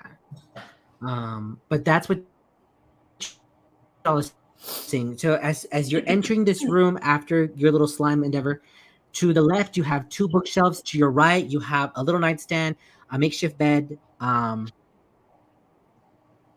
There are books, there are documents on the bookshelves. There are a lot of drawings on the bed and also nailed to the wall too. Can I investigate them? Yeah, feel free to. Can I investigate, but specifically looking for anything that might say eats men? Eats me. Well, you just saw him. So there is the drawing. You recognize it like that because you already met Eats Me. And Eats Me, there is a charcoal sketch drawing of him closer towards it looks like the exit of this room. So as you enter, there's another corridor to go past this area. And there's a drawn out photo of Eats Me on that side of the wall. You are more than welcome to take it, or you're more than welcome to look at it. But what did you roll for investigation? Eats I Me. actually got a nat 20.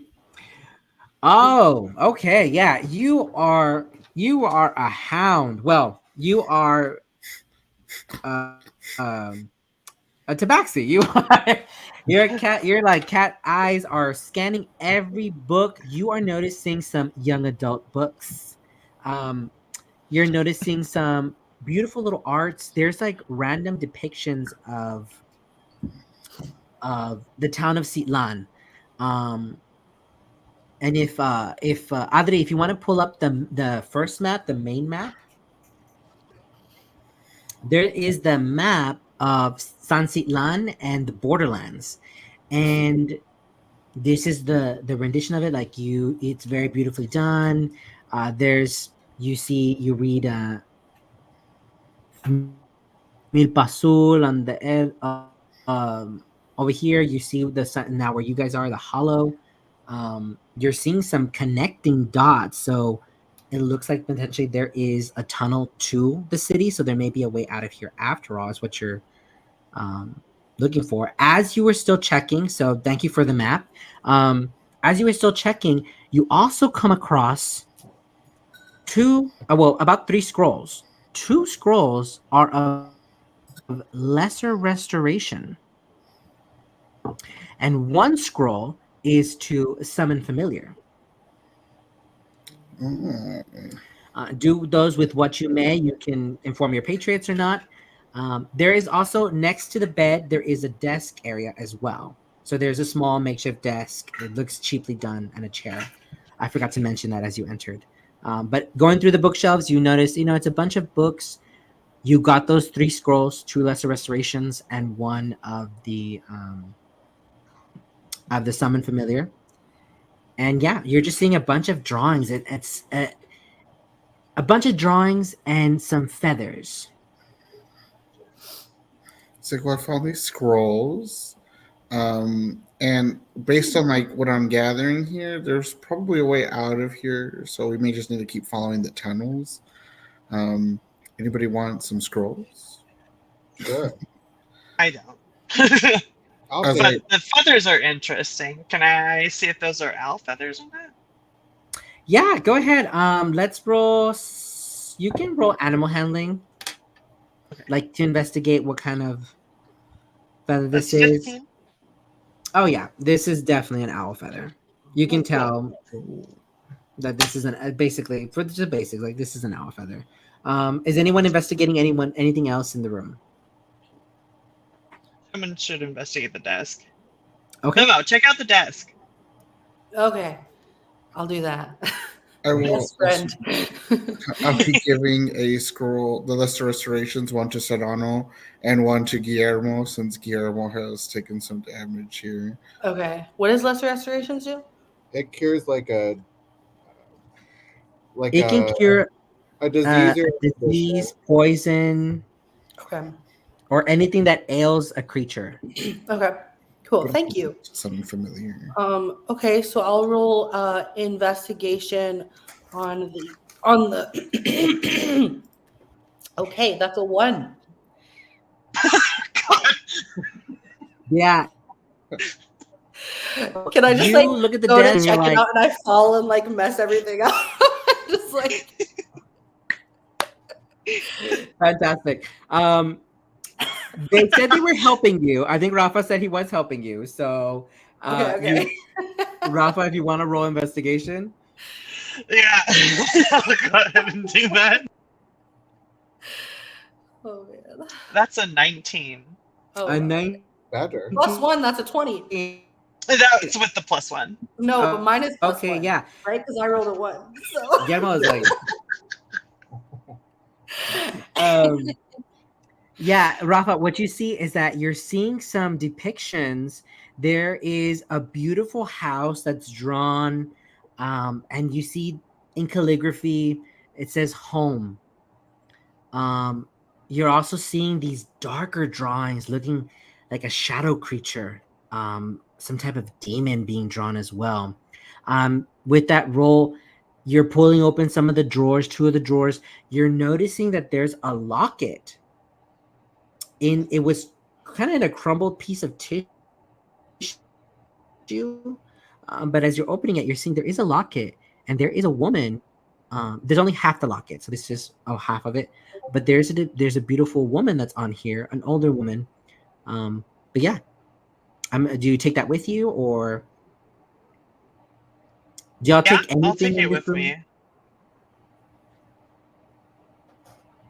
Definitely taking the locket. Okay. And I'll show it to my friends as well. Anyone recognize her? would any of us recognize Yeah, her? can I roll a history check? Yeah. Would y'all have been to Sunset Land before? Is it like, I mean, to like maybe produce stuff? I might have been, in So for the my Chile, yes, I like that. So Serena, you go ahead and roll history. Let's find out. You tell me. That is a 9, but -1, so an 8. Yeah, you may have sold a Chile here. Okay, for sure. You want to tell us that? I may have sold a Chile though. Can I do too, like just in case? Maybe. Like maybe I've been there to like cause I'm terror. sorry. Okay, yeah, I can accept that. Roll history. Let me see. History. Please. Ooh, that's an 18. An 18. Okay, I would say, with everyone's talking about and the mention of Sunset Lan, you feel like you recognize this woman, but you can't actually place her. But you know that if you knew of her, she may have been a noble at some point. That's kind of a backstory. But in town, you're just having a random like recollection, like, oh, that map, Sunset Lan. I'm remembering, or you're remembering, sometime when you were just messing around with people a little more dastardly, you were once paid to do so here in Sunset Lan. And it was to mess with Doña Estela, who was, you're remembering, a pretty prominent person, but wasn't very well liked. It's not the person that's in this locket, but you're recollecting Sunset Lan and you're remembering like, oh yeah, it's like a beautiful city. It's has some issues money wise, and it's not the best politically correct right now. You were paid to go mess with Doña Estela by some other ruffians because they didn't really like her. They didn't like what she was doing to the city. She was very elitist, things like that. But you're recollecting this. You can share this information with your friends if you want to, but it's up to you. I'm gonna say, so I used to. I went there on vacation once. I was not doing anything mischievous or bad, Right. Yes, but I was there. Yes, I've been there. Okay. And maybe I said you were Chile. yeah, maybe we Just were there. History check. okay. Nope. I guess we should just keep going, right? Yeah, I guess. Yeah, I guess so. So Can I like As take a you're- drawing of like this like shadow creature drawing thing that he drew or they drew, whatever this person was? Yeah, okay. I want you to roll. Let's roll luck. Okay. Give me a luck check. I rolled a 19. Oh, fantastic. The drawing that you got was of the shadow creature. It's actually the same drawing that had the depiction of this little house and home. The shadow creature was painted on the back of that paper. Okay. Cool. I will take that. But yeah, you can take that with you. So someone like lives here, So- right? As you They- guys Here. are, Yeah, hideout. it seems that way. There's young adult books. There's some pencils. There's the drawings. You just went through the desk. There's a small little locket. You got some scrolls. It looks like someone was trying to live here comfortably. I think we I should go think- try to find whoever was in here. Eatsley, also, with that 19 earlier, I would say that that potentially this person would have been a younger person. It seems like these things belong to someone that is young. Can I put a whoopee cushion under their pillow? And maybe we'll Do you hear it. have a whoopee cushion with you? I can make one. I'd What? say as a master of mischief that's just always on hand. Oh wait. Okay, please. Let's do. Oh my God, audience. What do you think is the role? This is. You want to make a whoopee cushion. Would this be survival or sleight of hand? Like, you know how to make a whoopee cushion with what's in this room? Can I do sleight of hand? Let's do it. Roll for it. Let's see. Okay, I was an 18. Oh my god! That feels pretty whoopee to Oh my me. God. Whoopee. You are able. Whoopee. Can I make it me. like extra loud so we'll hear if someone like You are. All the way from Sunseed on, we're here.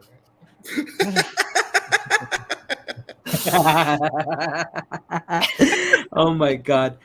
Yeah, you know what? Some of the materials in that room are kind of rubber-like. And so everyone's investigating. You had your one for the desk.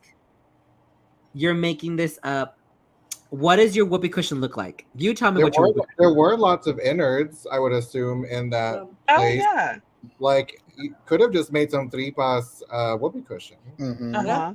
Yeah. So yeah, it looks like innards.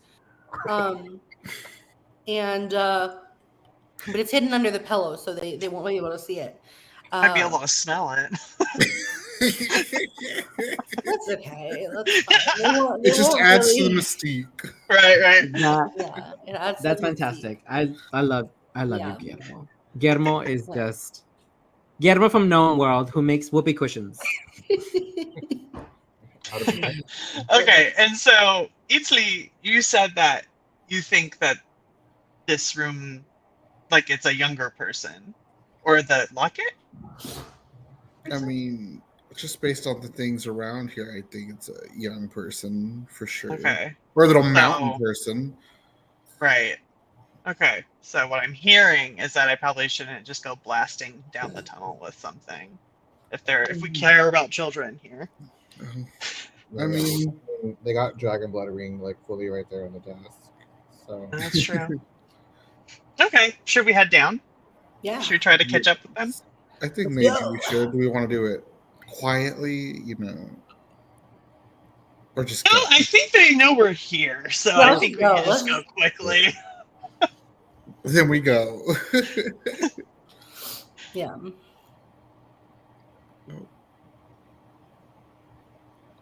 Can I like make an echo with my voice to try Oh to my. like throw them off? There you Is go. that You're my back, connection? Yeah, you're good. You're back. Sorry. What? Okay, I lost connection there for a quick bit. You're back. I'm so sorry. It's okay. We're good. We've decided to chase What adventure after did y'all whoever's go on? going down the. We decided to chase after whoever's going down the tunnel. Yeah, and I'm trying to make Okay, an so we're echo with my leaving this voice so it room. sounds like we're somewhere else. Like I'm just gonna like throw my voice that way. Can you tell me I don't know. how you're doing that? I'm what like, are you saying? he's can a I get trickster. like a? What am I saying? We're in Yeah, the what main is what? area. We haven't moved. What can I say? So believable. Honestly, it's a talent. Guillermo, please take an inspiration. I'm giving you. I'm giving you inspiration. Please have inspiration. Wonderful. Whenever you want to Okay. use that inspiration, feel free to. You can re-roll any new roll. It can be a skill check in the future. Feel free to just have that inspiration. Yeah, you Okay. through your Thank voice, you. like, oh, we're over here at the main entrance, and you're Yeah. going through a new tunnel down Yeah. down the way. As you're entering this new area, you're noticing immediately a big chunk of wood. You're not sure where it came from. It's dimmer in this area. There is what looks like more sigils on the walls behind you, and they have like little lights near them. So as you're entering this room, it's much more dim. There are large, I mean, gigantic bones on the far right. So as you entered, there in the center of the room, where you're seeing this room is wide, mind you. This room is very tall. I want to say it's about 30 feet tall. It's probably the biggest room in this place. There are these large bones. If I don't know if anybody wants to roll a perception to it or roll investigation to them, Could I do even feel like free nature to. or survival? But there are large. Yeah, you can roll a nature. Yeah. Nature or survival. I'll accept that. Cool. Okay. I got a bone to pick with these bones. I hate that so much. I rolled a 22 for survival. Nice. I rolled Awesome. an 8. So Citadel, you never seen bones like this. These bones belong to something ancient.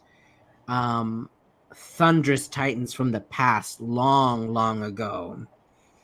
I don't How big are we know. talking? I'm sorry? Like, how big are we talking? Like, One of these, I mean, this is an entire skeleton of a T-Rex. Oh. These bones are massive. You are nowhere near the size of the femur of one of these things. Oh my. could I? Is there one that's like, I don't know, like great club sized? Like shovel sized? What? What did you say? Club So is size? there one that's got like a great club size? Like, Can Oh can my I do? God. Are you trying to? I mean, if one looks like I could hit someone with it, like pretty easy, I might. Yeah. Yeah, you want to take one? Yeah, sure. Okay, yeah.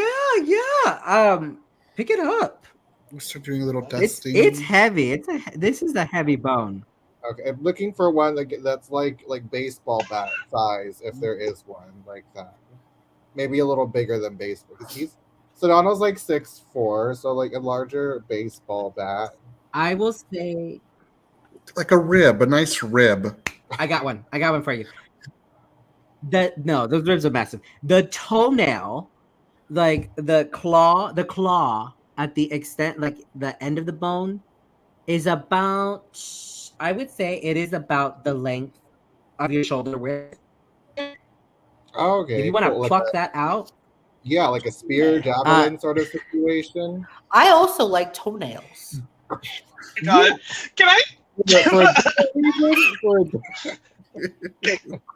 As they're digging around in bones, can I like do a check to try to see if there's some sort of enchantment or something going on with these bones that everyone's putting all their little dirty fingies all over? Arcana, yeah, you can. You can do an Arcana check. Yeah, go ahead and roll for it. I would, but I feel have like a I minus have one a- to it, so I'm just gonna take it. You're just gonna take that bone. Yeah, take that Tell bone. me about you and toenails. Arcana plus Who, me? 13. 13. A 13. You know there is magic afoot. You are sensing magic. You don't know specifically, but you are sensing magic from these bones. And you have a feeling it's connected probably to those sigils like it was in the other room. That's just like you being smart. Right.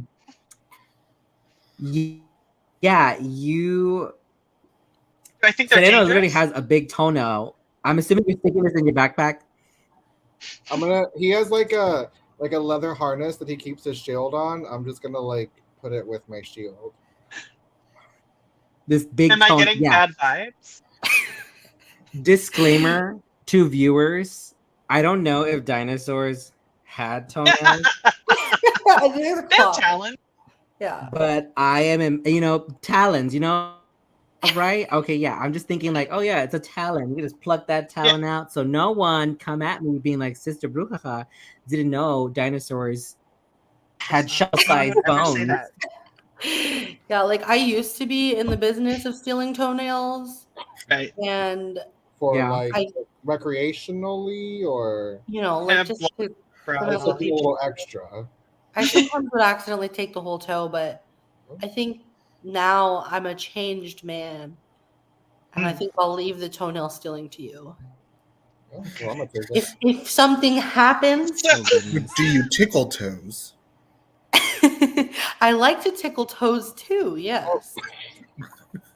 Not a little. Does Yeah, so when I do my check, do I have a feeling that it's bad? Like, is it dangerous? you do have a bad feeling. Yeah, I I have would a say bad you have- feeling. You have a bad feeling. Okay, I'm gonna be like, you guys stop touching shit. I'm pretty sure that there's an issue.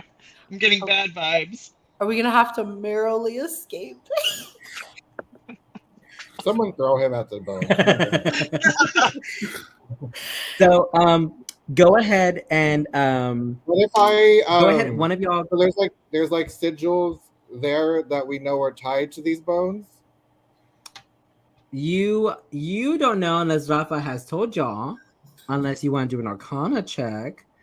I mean, I feel like I would at least get the fact that they are uncomfortable, maybe magically, about me having this toenail. I would then maybe I'm gonna cast Dispel Magic on this bone. Oh, smart. I just saw that Okay. particular road. Well, yeah, it's There's like that particular totem. Okay, yeah. I feel like to try to dispel magic on the entire dinosaur and call that an object sounds a little like I'm asking for a lot. So I'm just gonna ask for the big toe. Yeah. I'm assuming, is this one of your spell slots, like level 1 or? It Okay, is yeah. It's a spell. Okay, yeah, definitely take that spot and yeah, you cast Dispel Magic over this large toenail. There you go. Don't have to worry about it no more. Okay. I'm I gonna think it. cast mage armor on myself just in case. Yeah, anything else y'all doing inside this very large room? I'm kind of just hanging back and waiting for Memo or Serrano to set something off, honestly. I mean, how many sigils? Like, how big across is it? Like, I guess can So I look at the it? door frame, Mhm. Go ahead. Sorry. oh no. It's our lag. I'm sorry. So the door frame itself, you see probably like a connection of sigils. So it is a spell. But you're seeing it's from the door that you just are exiting from.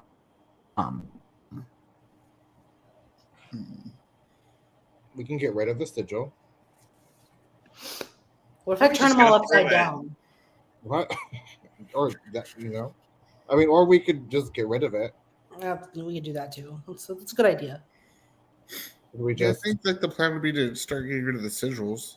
okay. Can I cast create bonfire on that door?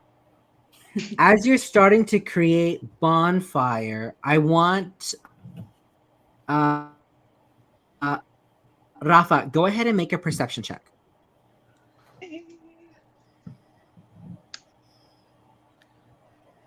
20.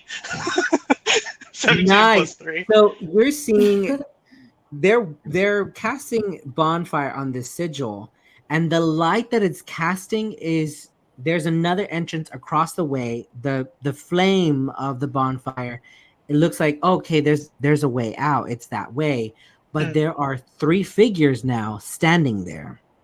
Frick. Fun. One of them is a woman. She looks like an undead, but she's not an undead. She looks very tired. She is mad science vibes. She's mad scientist. And she's just like, hey, did you think I was gonna let y'all escape that easily?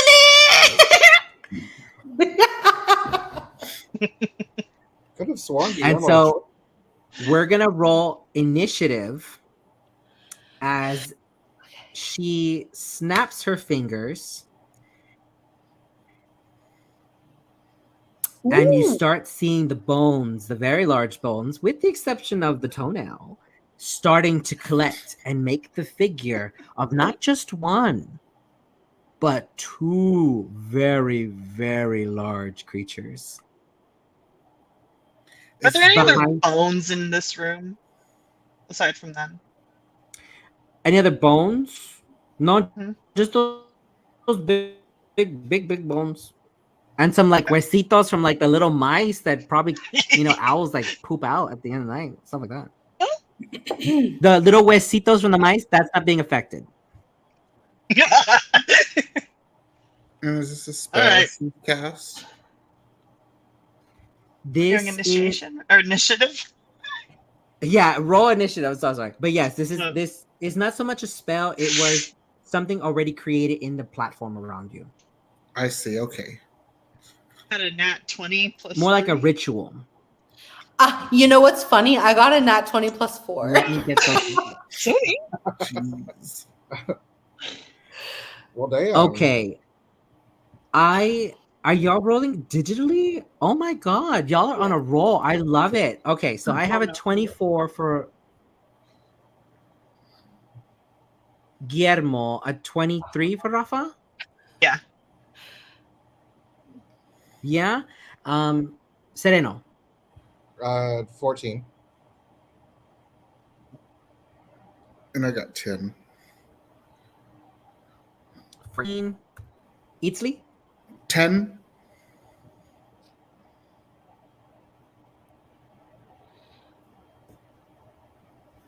A 10. And now y'all rolled natural 20s. The villains are not going to go first, but you have, these bones are collecting. They're starting to build themselves into these very large creatures. You are seeing this happen. You see this mad scientist one behind her. Looks like there's 2 ghoulish looking fiends of sorts. More shadow than anything else, but they're right behind her. And they are going to roll. Let's do here. Oh god.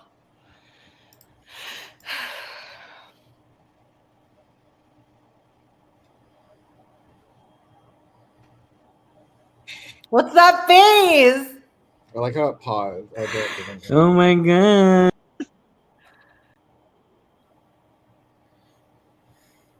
Oh no. So she rolled a is what? going to, let me see, what's her initiative? Her initiative is 1. Y'all have 3, 4, and 3. Yeah, okay. So she's still not going first. Y'all are beating her. If we're gonna do it by that. Okay. So first up will be Guillermo again. Okay. But yeah. Okay. So I'm gonna, as the bones are like forming or whatever, I'm gonna try to run past them and straight to the lady who was like, "You can't escape me," and I'm gonna be like, "To be honest, I don't like your attitude. Go for the foot.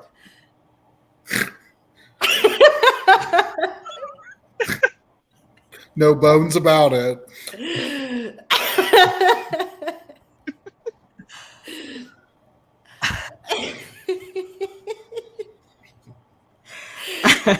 Yeah, roll attack. roll attack. Okay. Okay.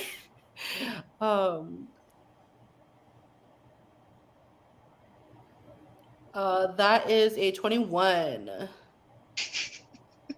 Oh yes, you definitely hit. You definitely you are stabbing her foot, I'm assuming again. Yes. Like this is Guillermo's calling card, y'all.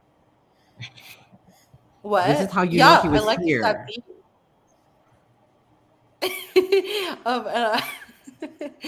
There's a new hero afoot. Honestly, the toenail thing actually makes sense with his like foot spearing. Yeah, go ahead and roll me the damage for her. Okay, it's 8. 8. Okay, yeah. Yeah, she's screaming. Ah! My toe! She is yelling. She's like, get him off of me! So that's where she's at. Rafa, it is your turn. I'm trying to decide what I want to do. Okay. Since Guillermo is like attached to this bad woman, I think I'm going to go ahead and do an Eldritch Blast towards her, which it can extend up to 120 feet. Okay, yeah, you Eldritch Blast it. I think that one is not an attack. I want to say that one just goes. Let me read up. Can you read Eldritch Blast for me? That's a roll to hit. Yeah, it's a roll to hit. It's a roll to hit? Roll to Okay. hit. Sorry. So what did you roll? 11 to hit. Are you sure? It hits. Oh. And Yeah, she's damage- cooking the. She's not actually built for war. It's Wasn't 4. expecting us to get past the skeletons. 4 damage. It's 4. Yeah. Animate this for me. It's gonna take her out. So Oh shit! Animate Really? this Me for and me. Rafa keep tag teaming I them. keep killing everybody. So I see that memo is kind of like of this woman's foot, and so what I do is I just tap in to my my patron, let's call him, to imbue and use his powers, and I send this crackling energy that streaks towards her and hits her square in the chest. you guys are hearing a screech. She's like, and then she's like screaming, "Bususu is gonna get you!" And so she is filled with electricity. You notice that it seems that she's folding into herself, and she is gone. So Guillermo was on the foot. Now he's like on the ground. There is nothing left of this creature, of this woman. The two shadow We didn't things that need were next anything to from her, her. they are remnants. They're there, but they're like kind of dissolving into the air next to you. What is not going away Dinos. are the dinosaurs. Oh man, Okay. I thought killing her would do it. And so the head is kind of almost already to the top. And oh wait, yeah. It was her turn for baddies. Would it be then my turn to chomp? Yeah. Make it interesting. So you see the head connect and there's two large T-Rex looking skeletons. One of them is going to hit the doorway where you guys are exiting from. There's one on each side of that doorway that you guys entered from. So I don't know how close. Who is the closest to that door That we came from. that you guys came from? Like who is Probably hanging out Ixnay or there? Serrano. Probably said, and I think you were trying to burn a sigil. So it's gonna try to attack you. How far are we from each other? You guys actually would tell me that. I didn't know how close were you next to Serrano. I would have probably hung back a little bit. I'm probably between Serrano and Guillermo. Yeah. I'm like fully by the other door, like where they Yeah. Yeah, where she once was. Yeah, you were on the point. I was gonna head to help out with the sigils, so I'd say Okay. I'm probably close. It's going in for the attack, It's going in for the attack. That is correct. so I'm gonna reaction silvery barbs on it, so they have disadvantage on the attack roll. Oh. And I'll go ahead and give the advantage to Guillermo, since it seems like those strikes are working right now. So Nice. just make sure that they keep going. I keep getting like 20s and 1s, like. They rolled a 15 and then they rolled a 4. So it looks like the skeleton, the dinosaur wants to chomp down. Sereno is able to avoid it. And so you dodge out of the way just in time. The second dinosaur will now attack.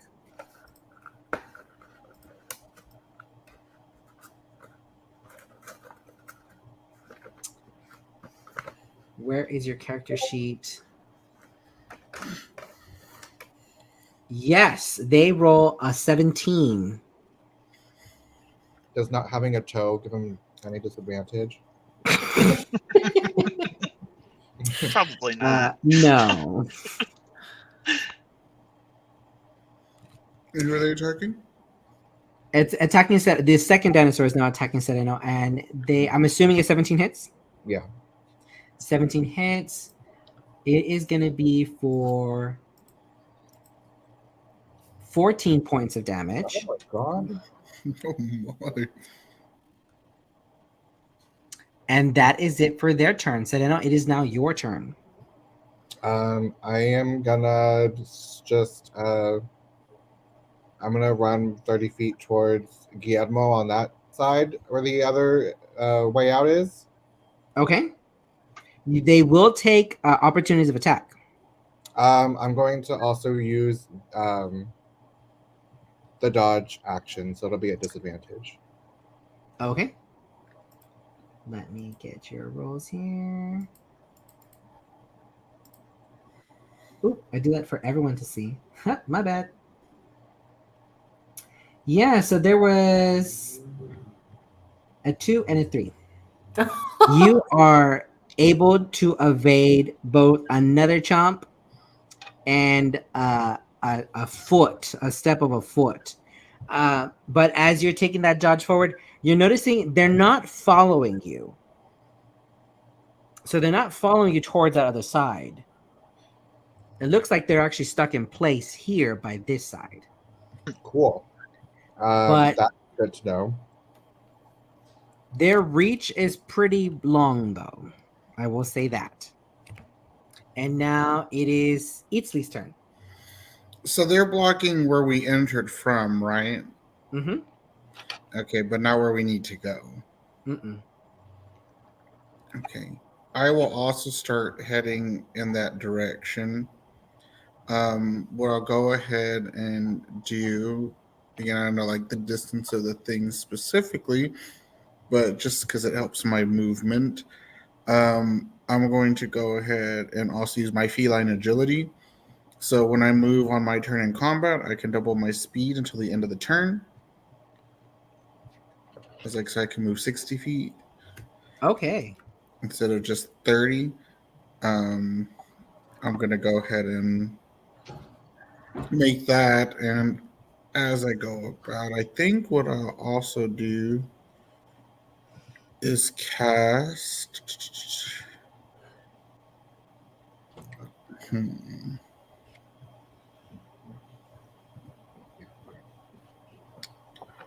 I feel like they'd have a high one of those.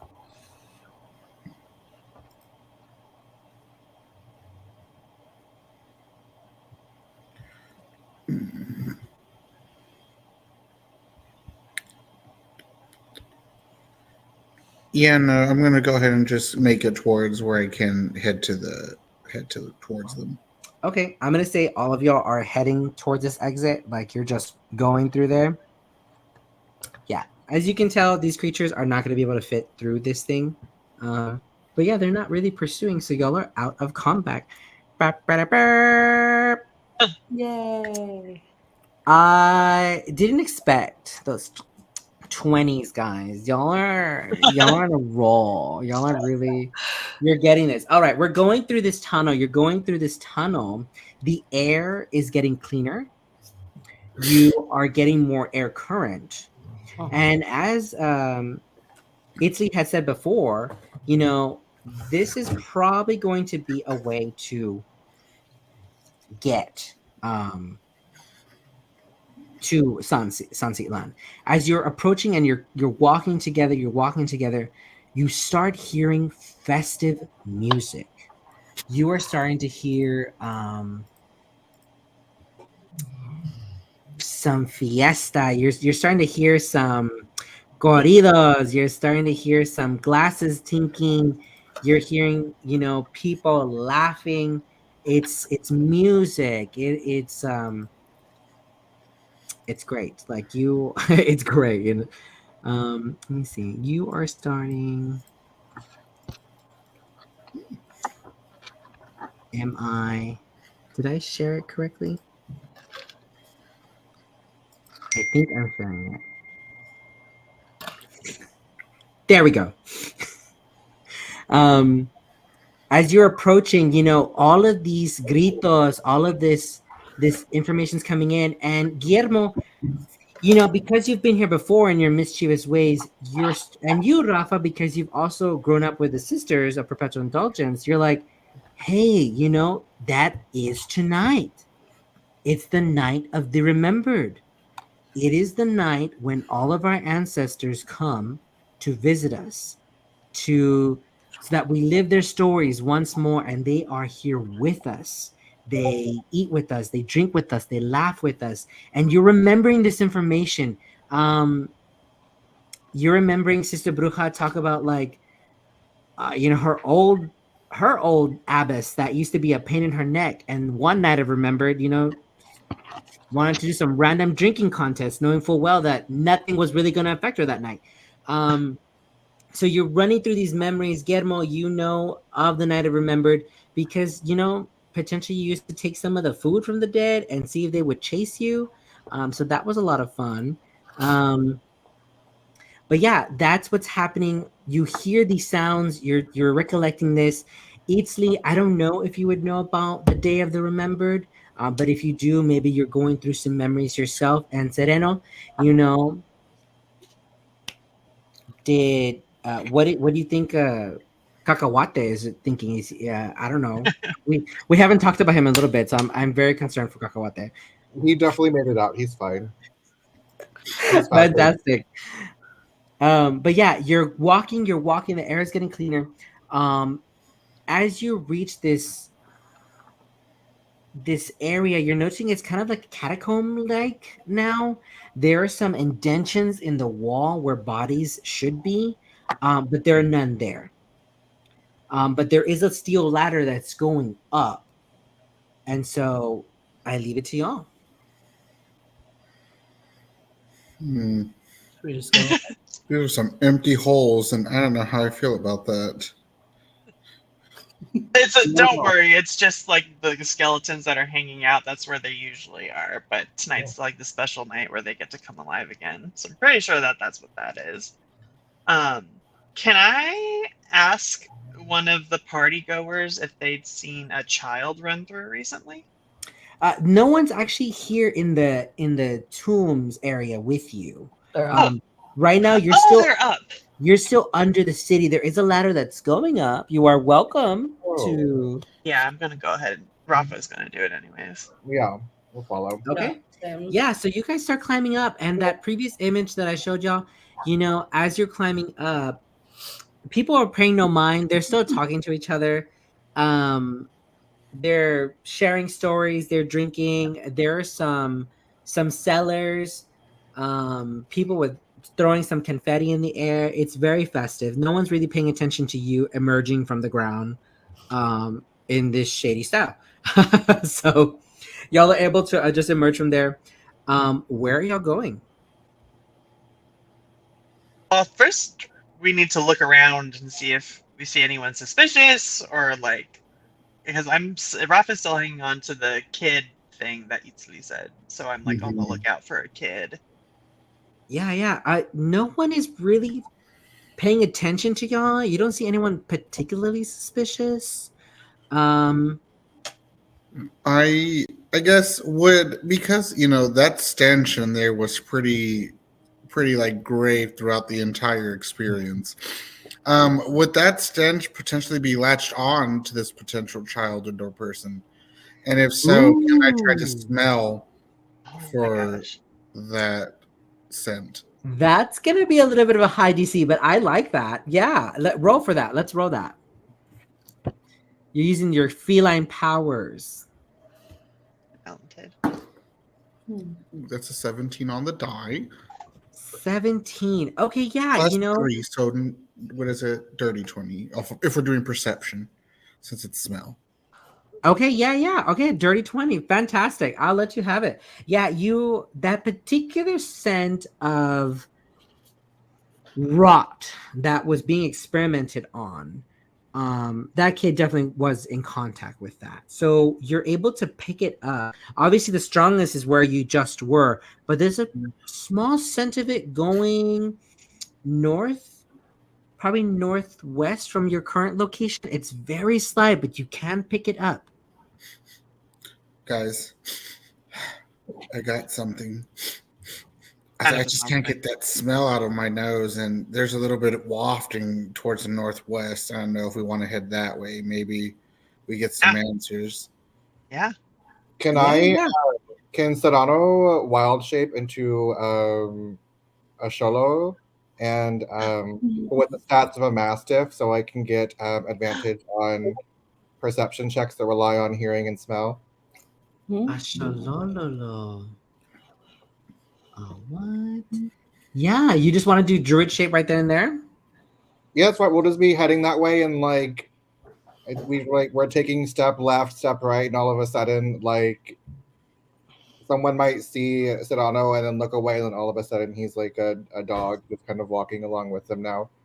Yeah, I love it. Yeah, let's do it. And also with a javelina too. So we have this tabaxi, we have a human, we have a gnome.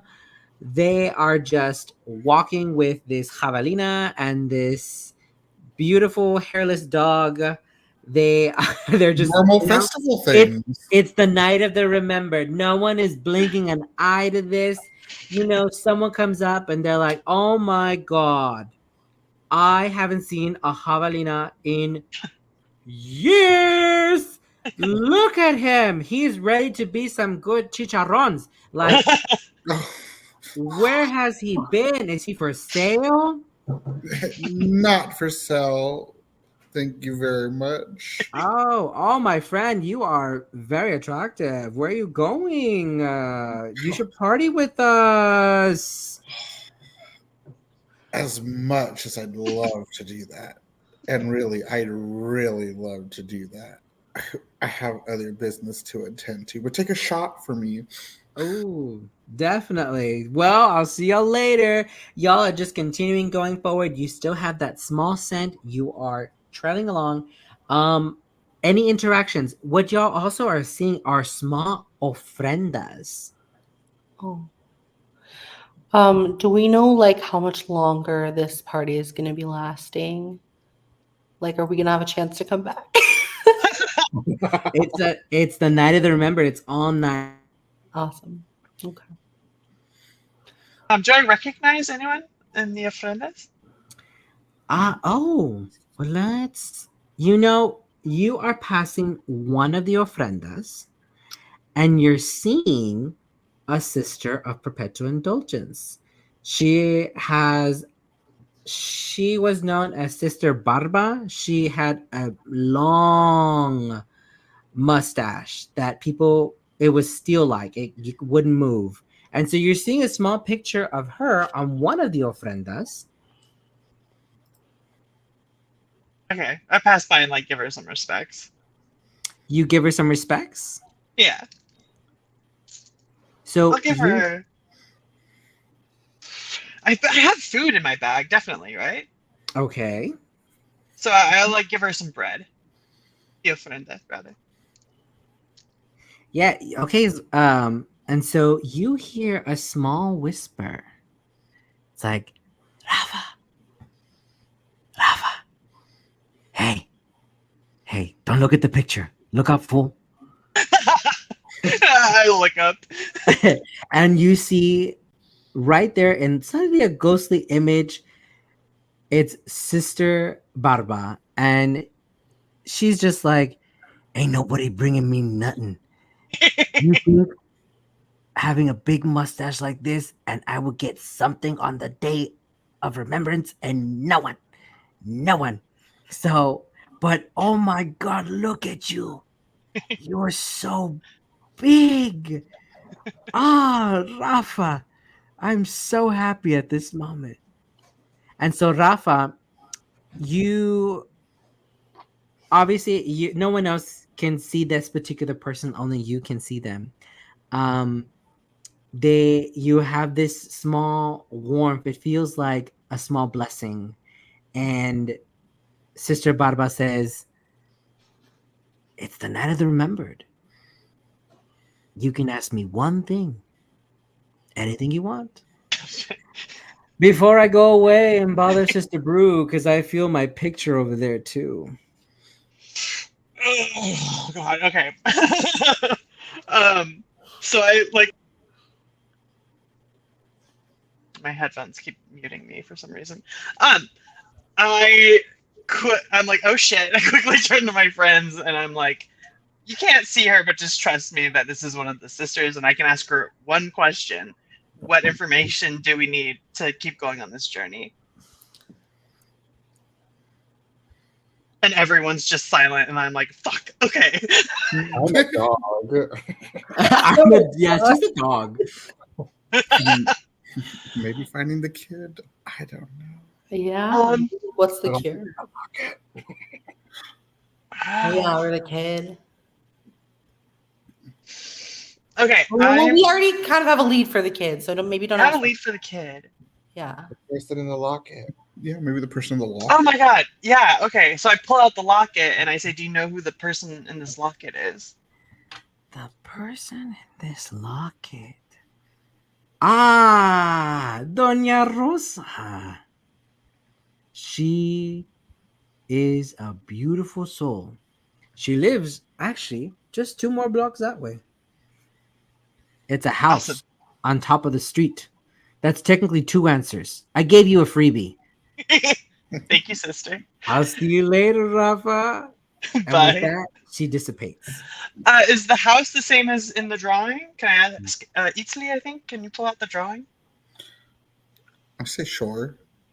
And we compare the drawing to the house. Yes. Are they the same? Yeah. I'm assuming y'all continued forward and now you're comparing the houses to the drawing. Yeah, that is the exact house.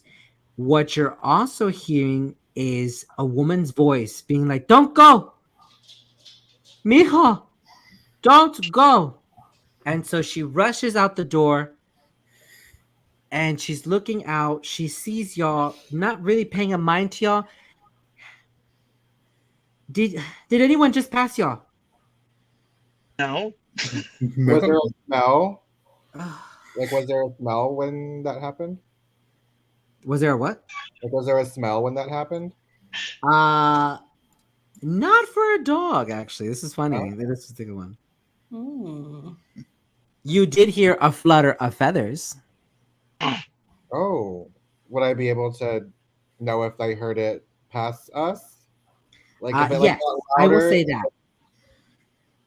With your dog ears, I would say that you heard a flutter of feathers and it did run past you. Or above you, better said. Then I think I'll just like nuzzle someone with my nose and just like point in that general direction of where it went. Who are you? Hmm? Who are all of you? I'm What are you doing in my Guillermo. house? Nice to meet you. She fully takes your hand and she's like, "Hello, Guillermo." I saw your picture and think that you seem a friend. You saw my picture? Yes. Should I not say that?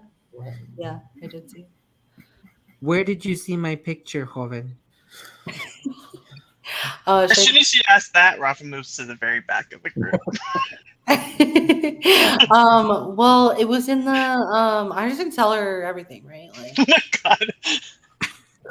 If you want, as a like, friend, I will trust you and tell you. Do we let Guillermo do that? Does anyone want to stop him? Or Y'all are in charge of the story.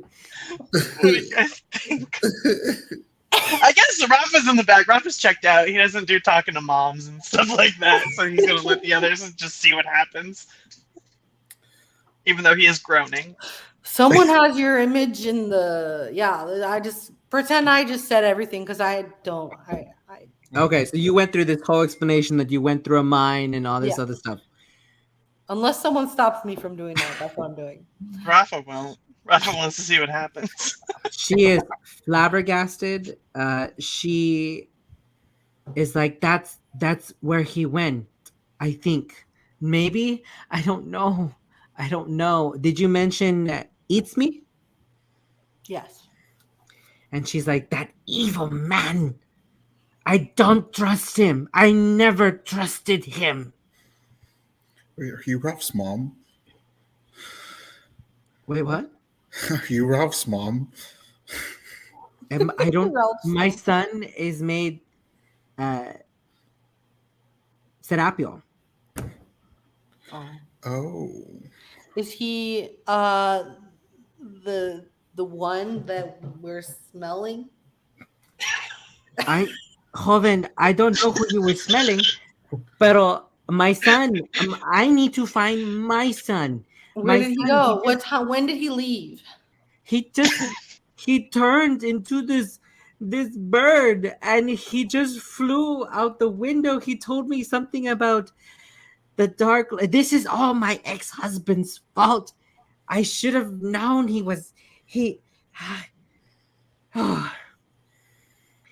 was a dark wizard. Oh. He used to worship this demon called Pususu. And when I found out, I turned him in to the Treser. I turned him into the council of San Sitlan, and they executed him. And I thought we were done with it. I don't play around with with demons. That's not me. And then this man, he came, very attractive tiefling. He had this very, very attractive man next to him too. And So you know Ralph. I don't know if that's the person's name, but they gave Serapio a job. They told him he would be working at the mine shop. There, the metalworks. It's downtown. It's the metalworks, but he would disappear. He would disappear, and then de repente 3 months ago, his stepdad, my husband, he died. He shivered to death. I just want my son back. I want him home. Please find him. I don't know if you work for Eatsman. I don't know if you work for this man, Ralph. I don't know, but please, if you know where he is, bring him back to me. He's 15. He doesn't know the world. Please, please. I'm sorry. I'll say that if Serrano's nudging at this point any one of us, I'll just like, what is it, Lassie? What you got? He's in the cellar. He was, Well, no. he was like nudging the direction that like we heard the owl go. So, as y'all, quickly, I want someone to make an insight. Anyone, whoever's closest to Doña Rosa. Not me. It's Guillermo. I think it's Guillermo. Me? Okay. Where's insight? Okay. 16. 16. Okay, awesome. You are now seeing Doña Rosa, her eyes fill up. Instantly, like she recognizes someone right there, right behind y'all. Turn. I'm gonna turn around. Yeah. I figured as much. Yeah, Itzmin was trying to do a sneak up. And this is Itzmi, the tiefling. And it's him! He started all of this! As you hear Doña Rosa cry and yell out, and he had a knife, but he's lost the element of surprise. He's booking it, y'all. He is running through these people. Are we chasing? Yeah, I'm gonna take after him. Mhm. Let's go. Let's do it. Yeah. I'm gonna hop back on the aguacate. Right? Cacahuate. Cacahuate. You know I was, what? like, I would in love my how brain. fast is Cacahuate? Super I think fast. Both of us right now have a speed of 40 feet. 40 feet. I want you. Cacahuate still has that advantage. Yeah. I would say, that tiefling, he's only gonna go. He's gonna dash, or he's gonna go like that. He's gonna go his 60 feet. But if Cacahuate dashes, what is that? Yeah, Cacahuate and me as a Sholo can both go 80 feet dashing. Okay, I leave it up to y'all. He's dashing, y'all dashing, y'all. I was gonna make y'all do this whole chasing, but I will give you a roll. I'll give you a roll and Cacahuate a roll because you're faster than him. Yeah, And I'll I'm on take that. Cacahuate's back. That's fine. Let's say, would it be a grappling? Because you're trying to see. So let's do. You can either do athletics or you can give me strength. Okay.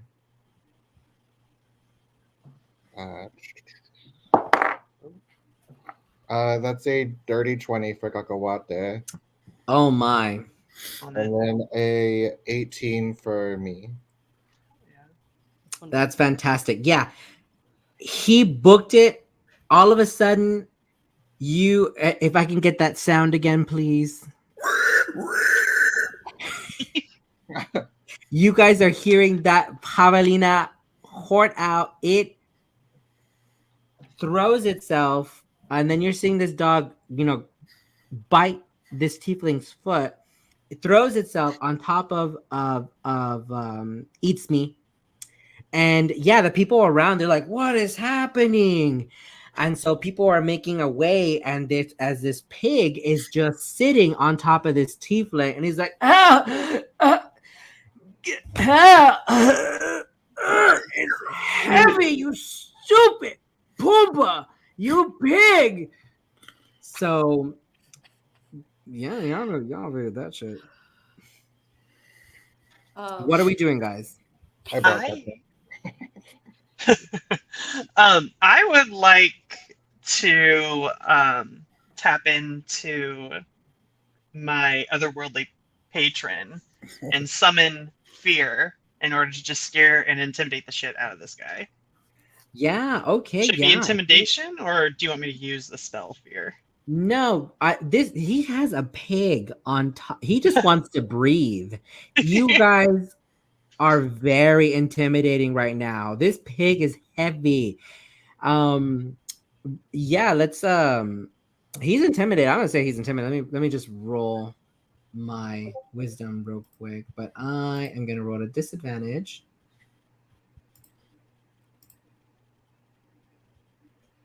He's at a 12. Huh. He is definitely intimidated, but he's not totally scared. He's just more he's more like dying of air. Like he needs air.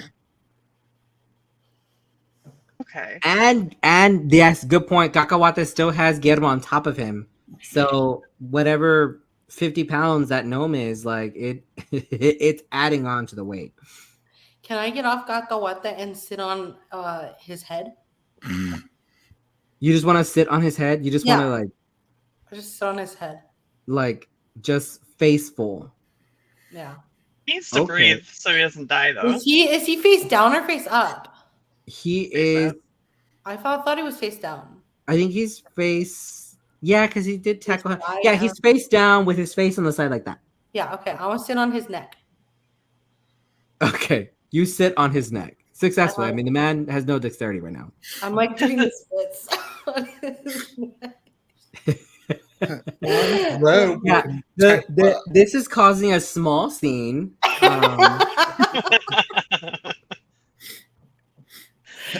You hear some whispers, and they're like, "Dude, they're on Councilman. Eats me. Eats me. They're on Councilman. Eats me. They're like, there's a pig on him. Maybe it's an act." You're hearing multiple whispers around y'all now. It's just part of the show, everyone. Just part of the show. Don't worry about it. We're all just having our fun. Get back to drinking and eating. Okay. Yeah. Anything else we're doing with Eats Me? And we need to ask him questions, Yeah, basically. that's the questions. Okay. Yeah.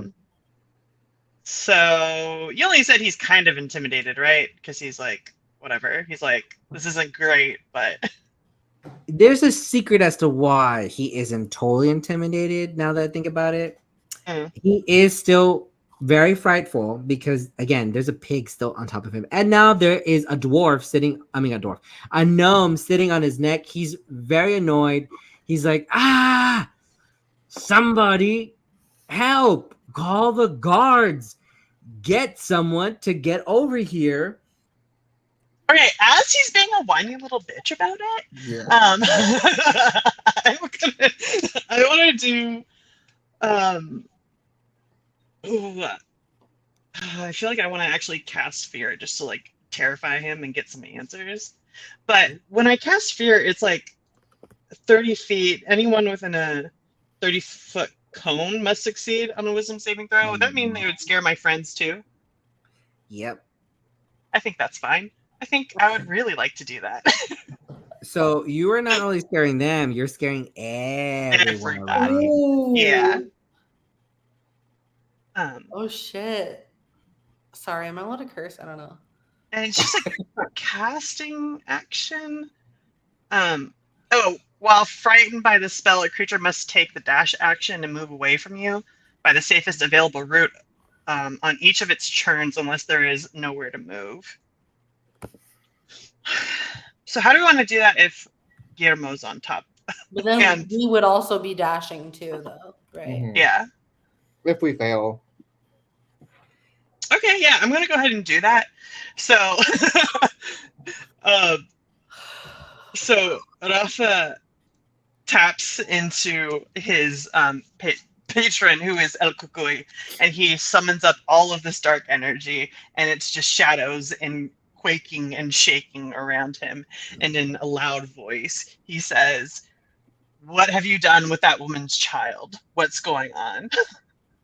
Tell me now, or I'll rip you to shreds." Yeah. Let me do one more.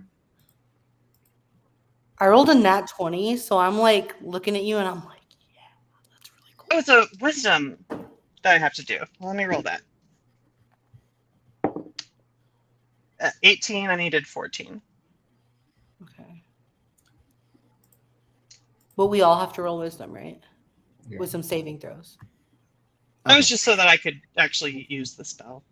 Okay. So he's scared. Everyone around you, except for one really drunk guy who's really into whatever's happening right now. He's not scared. He's more intoxicated than anything else. He's just watching. He's eating nachos, and he's just like, "This is the best." I've always hated that tiefling. And so everyone else, though, you have this whole little corridor because y'all are running down the street. Everyone is just moving past y'all. They've gone this way. They're like, I heard kukui and I said no. And so they are moving around. He's definitely scared. He looks at you and he says, "Look up." Oh God, I look up. And so you see an owl. Okay. And so, yeah, this owl now sees y'all, and he sees eats me just tackled down like that. It shapeshifts itself into a fiend. No. Oh man. Okay. Are we? Do we all see that? Like, I mean, Yes, you are now all seeing this fiend. Let me pull up and let me do the share. You are seeing the Tlatecolo. That simple owl turned into this fiendish creature with wings and large feathers into a very high-pitched screech. And so if people weren't scared before, they're definitely going to be scared now. And you hear... And so I need all of y'all to make charisma saving throws. Charisma? Yes. Got it. Rarities. yeah. My expertise. That's at 26. Nice. Oh my God, are you joking? I have advantage on charisma saving throws, and I still Okay. rolled a 5. You do have So the inspiration. five- Inspiration. What? You do have inspiration. Inspiration! Yeah. Yes. I forgot. Oh, and that's 20! Oh my God. Incredible. Amazing. Okay. Fantastic. Okay, so we did have someone send advantage, and I don't think we've actually used it. So thank you to Andy. Sent an advantage. I don't know which character. Did anyone fail? I got a 19 on the die for me, and then was it a 14 for Kakawate? I got Okay. a 14 also. Let's save this, I guess. Let me give a roll real quick. Let me find out who it's gonna go to. 2. Actually, it looks like the advantage will go to Guillermo. So you can use this advantage for anything really at this point. And now that screech, there are people that were, this screech is like about 60 feet. So it's anyone that actually heard this. But you're seeing some people fall. It is a screech called Plague Winds, and it is an internal chill. It emits a chilling, disease-ridding wind. And so each creature that did not make a constitution save of a 13, they are falling down. They have 1 point of exhaustion. You guys evaded it, so that looks good. I'm going to say, let me roll for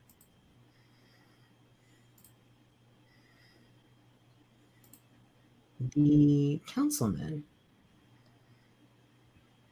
Oh, that's fantastic. He rolled a 7. His plus, he has a lot of charisma though. Not enough though. It's +5. He also gets struck in with plague winds. So he is now under a pig, cold, barely breathing, and is like, stupid boy.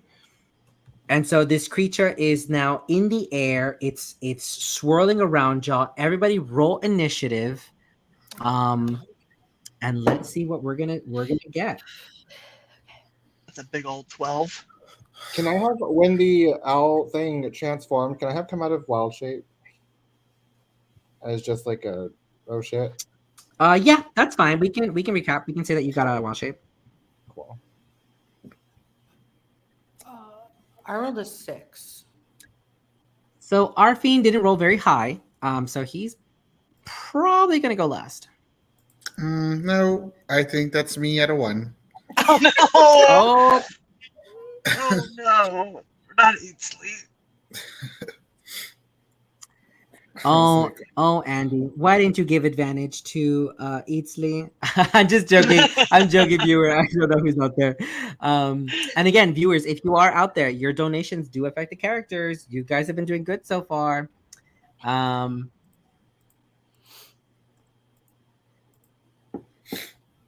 What did Guillermo get? 6. 6. Rafa? 12. 12. And Sereno? 9. A 9. Oh, fantastic. Okay. Rafa, you are up. Oh god, I don't know what to do. I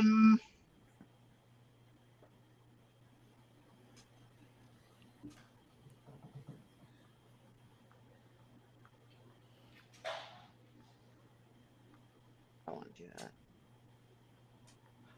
Was he implying that the fiend thing is the sun? He did say stupid boy. And I'm like, great, so it's a shitty 15-year-old that's causing all this trouble. Typical. This is the 17-year-old. And I am fixing the problem. 15 and 17 are totally different. That's a child. I am very mature. I love it. Okay, I think let's do. I'm gonna attempt to do a chill touch to grab him or the owl. Fiend. It's not within that range. So it is about, I would say, maybe 15 feet in the air. I've got a 120-foot range. Are you the one who has to spell magic? Oh, forgive me. Is it like touch or is it Still touch. You make a skeletal hand and you shoot. Yeah. Forgive me. I'm thinking of the wrong one. So it's a skeletal. Okay, so a skeletal hand in the air and it touches the fiend. Okay. Is it an attack or is it a save for B? It's an attack to roll. Attack to It's roll? an attack. Yeah, attack to roll. Go ahead and roll.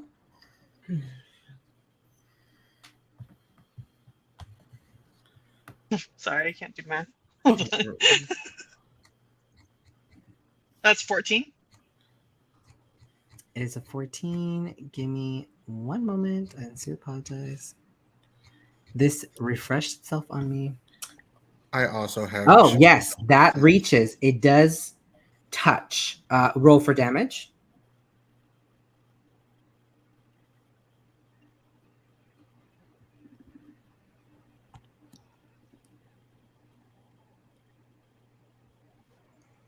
In the background, viewers, you were hearing.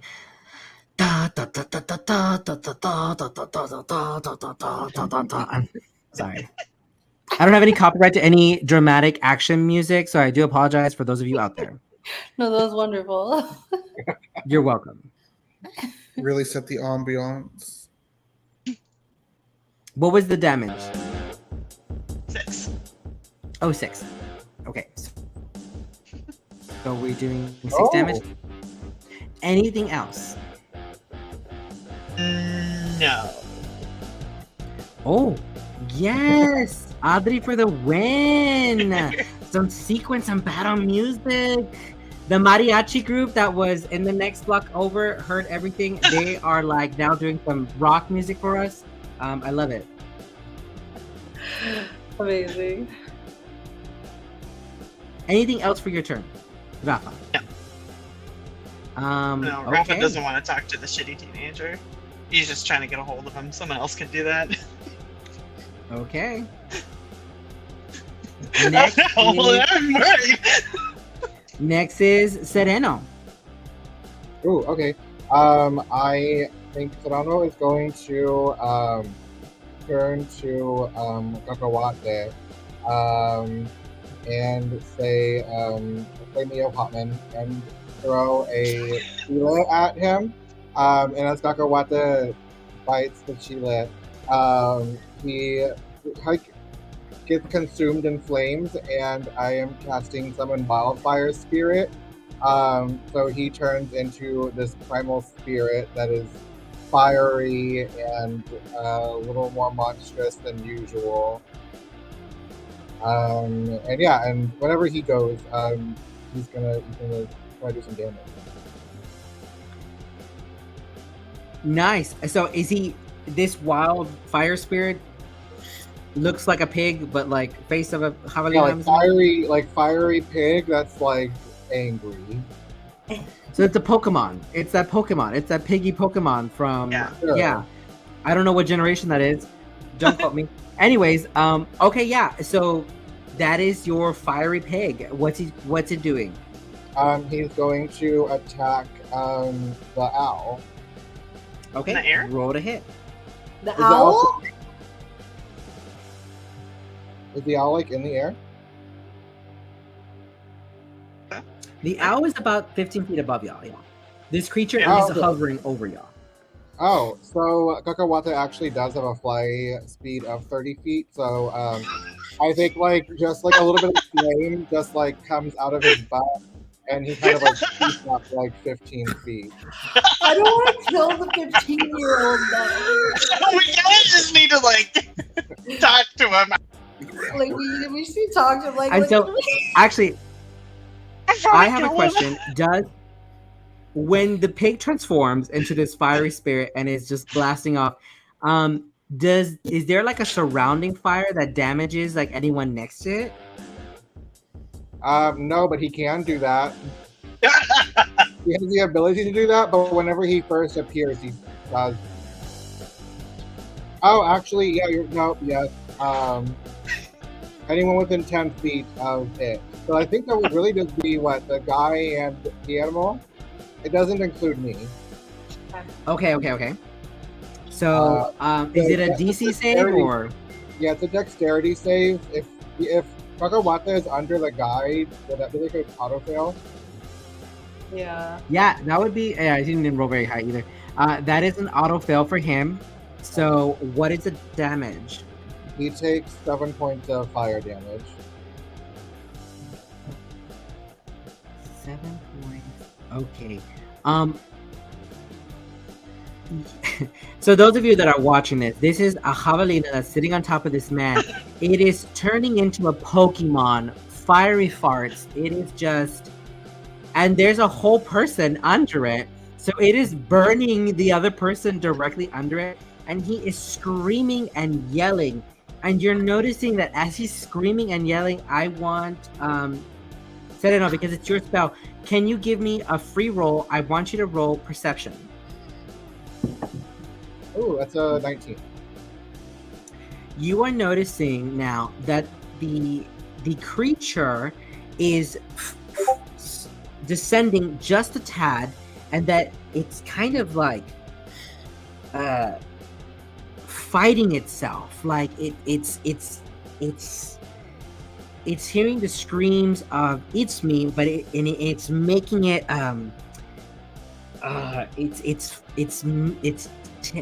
it's tearing it inside out for some reason, and that's what you are observing.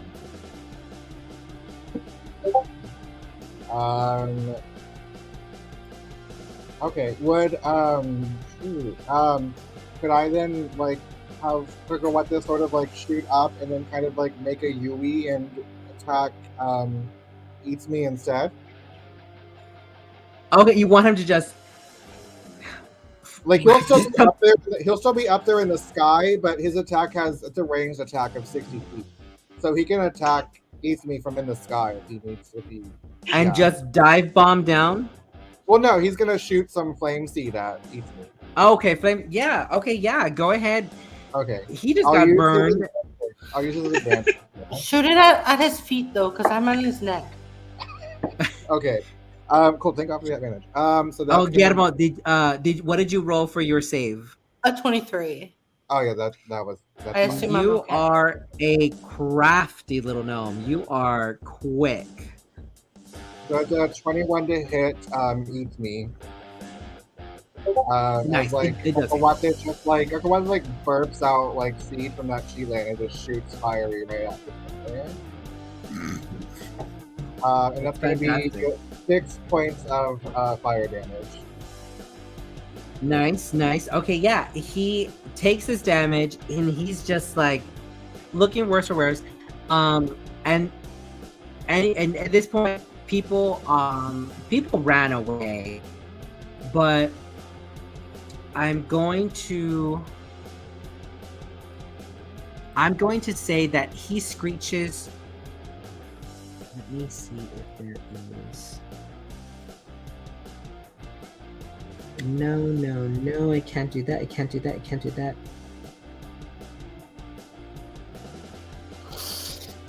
Yeah, I can't do any of those things. It's a huge damage, eats me again, and you are seeing it, descend just a bit more, and it is like a shadow is being ripped off of this creature. But yeah. Anything else for your turn? No, I think that's it for Serrano and Kakawate. So now it is the baddie's turn. The creature is just unsure. It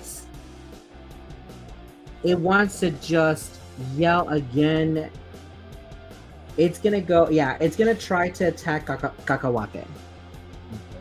It looks like that is the threat, so it's going to try to attack the piggy. And let's roll. What is the AC for Kakawate? Now it's 13. Oh. Yeah, he is so confused right now. He didn't roll very high. He is so confused right now. He strikes one talon. It didn't go. He's going to try doing a second attack.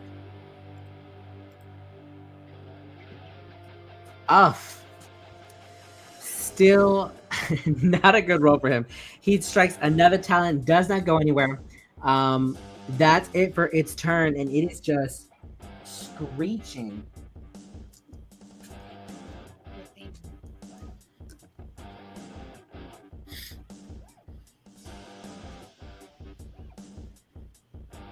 I'm sorry, I do apologize. We have one donation that came in, and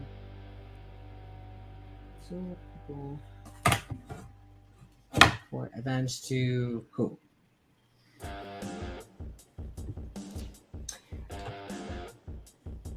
It looks like two people have rolled or have donated to give y'all advantages. So I'm gonna say we're gonna give let's roll 2d4s. I have a 4 and a 3, so it's gonna go. One is for Sereno and one is for Eatsley. So you both have advantage wherever you want to use them for this next turn. Eatsley, it is now your turn. The Tecolo is still in the fight, but yeah, right there. Feeling some type of way, huh? Yeah. Can I roll like insight to see? I guess do I also see like this struggle internally of clearly like? Yeah, go ahead. The... I love passive rolls. Go ahead, give me a roll for insight.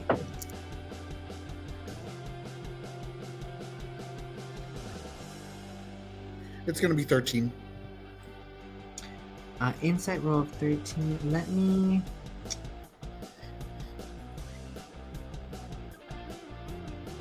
here.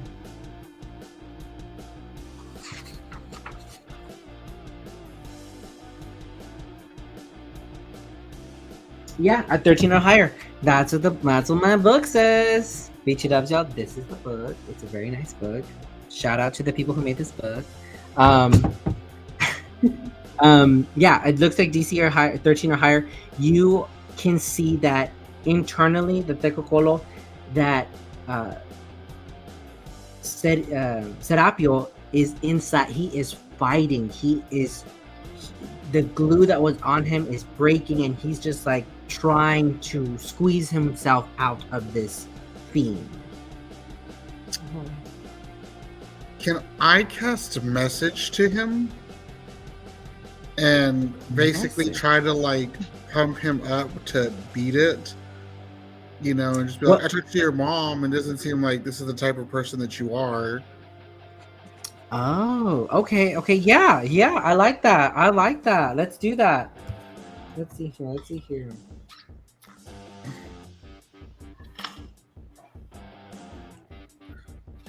It's like, I know what it's like not to live up to familial expectations. And talk to me about this this message. How does that work? So message, the way message works, I point my finger toward a creature within range and whisper a message. The target and only the target hears the message and can reply in a whisper that only I can hear.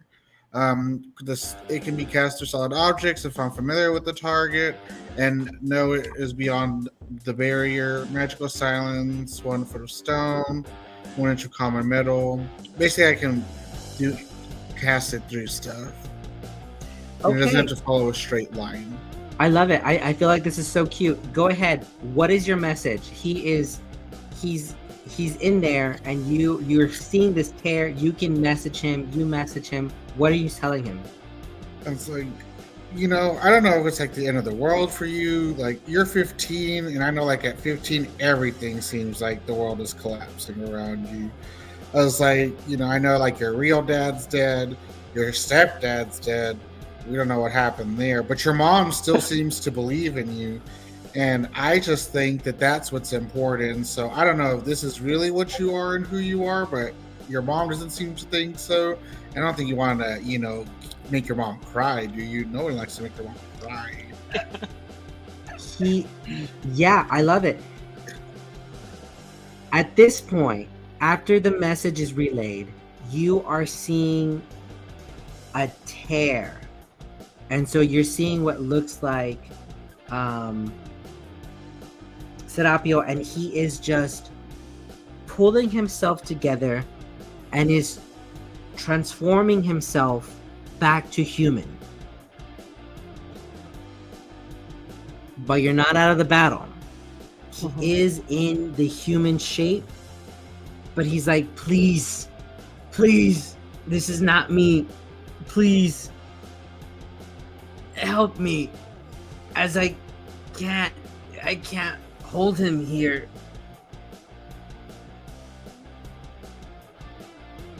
So yeah, that. Anything else for your turn? That's gonna be it for now. Yeah, guys, you saw the Tetecolo, and this boy just dropped. He didn't fall very gracefully. He did take some damage on the fall, but he is genuflecting. He's grabbing himself in the chest, and he's like, "Make it stop, please." Oh, he fell? Yeah, the Tetecolo turned into human, fell about 10 feet, and I mean, if Akawate like flew up to meet where he was at, could I use a sort of opportunity attack to grapple him instead for Kakawate and keep him from falling? So you how is this happening? I'm assuming that whenever he flew up, like he kind of like met where this thing was at, and so like that would then have an opportunity of attack because he was at, like, in any case, like even if it was something involuntary, he is leaving Kakawate's space. Okay. So like, could it be like a sort of bite sort of thing, but just like holding on to him? Yeah. Okay. Yeah. Are you biting or? I don't. Whatever you'll let Kakawate do, I will. So the intention is just basically to break his fall, like to not let him fall down. So he's not falling. Okay, then no, yeah, that's fine. Yeah, Kakawate now has this boy in his mouth. They're on the ground though, but yeah, Next is back to Rafa. Wait, Guillermo never went. Oh my god. Where is Guillermo? He probably should have been first. No, I Yeah, rolled he a was 6. supposed to be before Eatsley. I'm so sorry. It's Guillermo's turn. I'm so sorry. It's okay. Hey kid, if I kill this guy, will you be like free? I don't know. Let's wear the shot. I'm just gonna take my rapier. Oh my god! So you get sneak attack. You friends are surrounding this person along with you. So you have full sneak attack. This person was already beat up, has a level of exhaustion. They're just on the floor. Okay. Describe this to me. What are you doing? You're picking up your knife and just stabbing it down? Oh God, I feel so violent. But he deserves it, right? He did a lot of I things. don't know, man. I don't know if we need him for something. Do What? it. Okay. Yeah. Yeah, Sedano is like right there still too. He's just cheering Guillermo on as Guillermo is like reaching for his Your rapier. little pep talk. All right, let's do it. Okay, so I'm gonna be Friends let friends kill enemies. yeah. I'm gonna ask the guy that I'm on top of, like, how do we take this curse off of this kid? Oh. You don't. Well, then you don't get to live.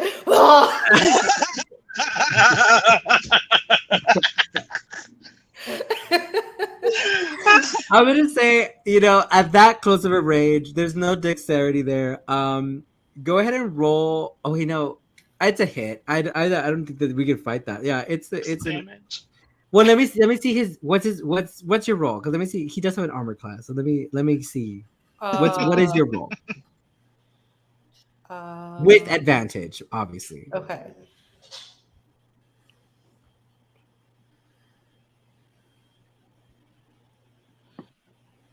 Oh my god. I saw your first roll. Your first roll was a 20. Yeah. My God, you're so good So at this. for everyone that's out there, we're on the D&D campaign, and they're roll. Sona's been rolling electronically, so I've been seeing their rolls.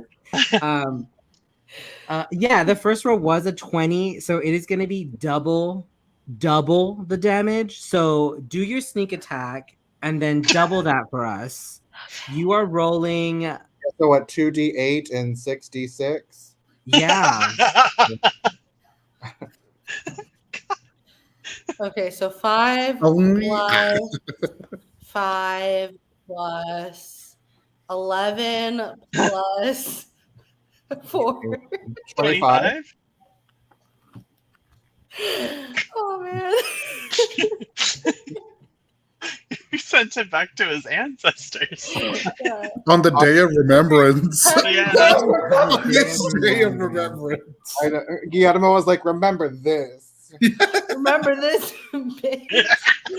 Yeah, so I'm seeing you did rapier damage, sneak attack damage. So we're doing, what is that? That's 10. It's 25. Oh yeah, it's 25 points of damage. Yeah, so you go ahead and say it one more time. The iconic line as you, I'm assuming, are you stabbing him in the face? Describe it. How are you painting it? You're killing this person. Describe it to us. Paint this to us. Okay. Remember this, bitch.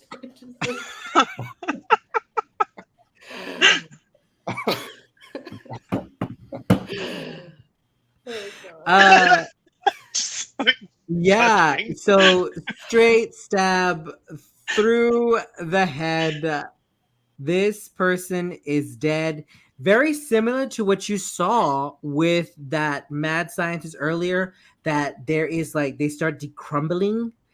The magic you see he is dead, but the soul, you see his soul, and it is yelling like, and so Can I like all yell of a back? sudden, Solano does not enjoy being this close to what's happening right now. yeah, The cheering it has looks stopped. like his soul is grabbed somewhat, it's pulled down. Along with it, attached to it, is a shadow that comes from Serapio, and you see that pulled out of the boy. And so the boy is now kind of lifeless in the mouth of the pig, but that shadow is still there. What? I turned to Guillermo and I'm like, I am shocked and impressed that that worked. Wait. What just So we happened? saw the shadow. So the shadow, the evil shadow, was inside the boy, making him into like the owl creature, and now we have removed the shadow. The shadow is now separate from the boy. Okay, but is the boy dead? No. He's not moving, but Yeah, you just pulled the shadow out of him. Okay. I mean, we probably have to defeat the shadow before we can find out about the boy. Okay, all right. Well, hopefully it didn't kill him.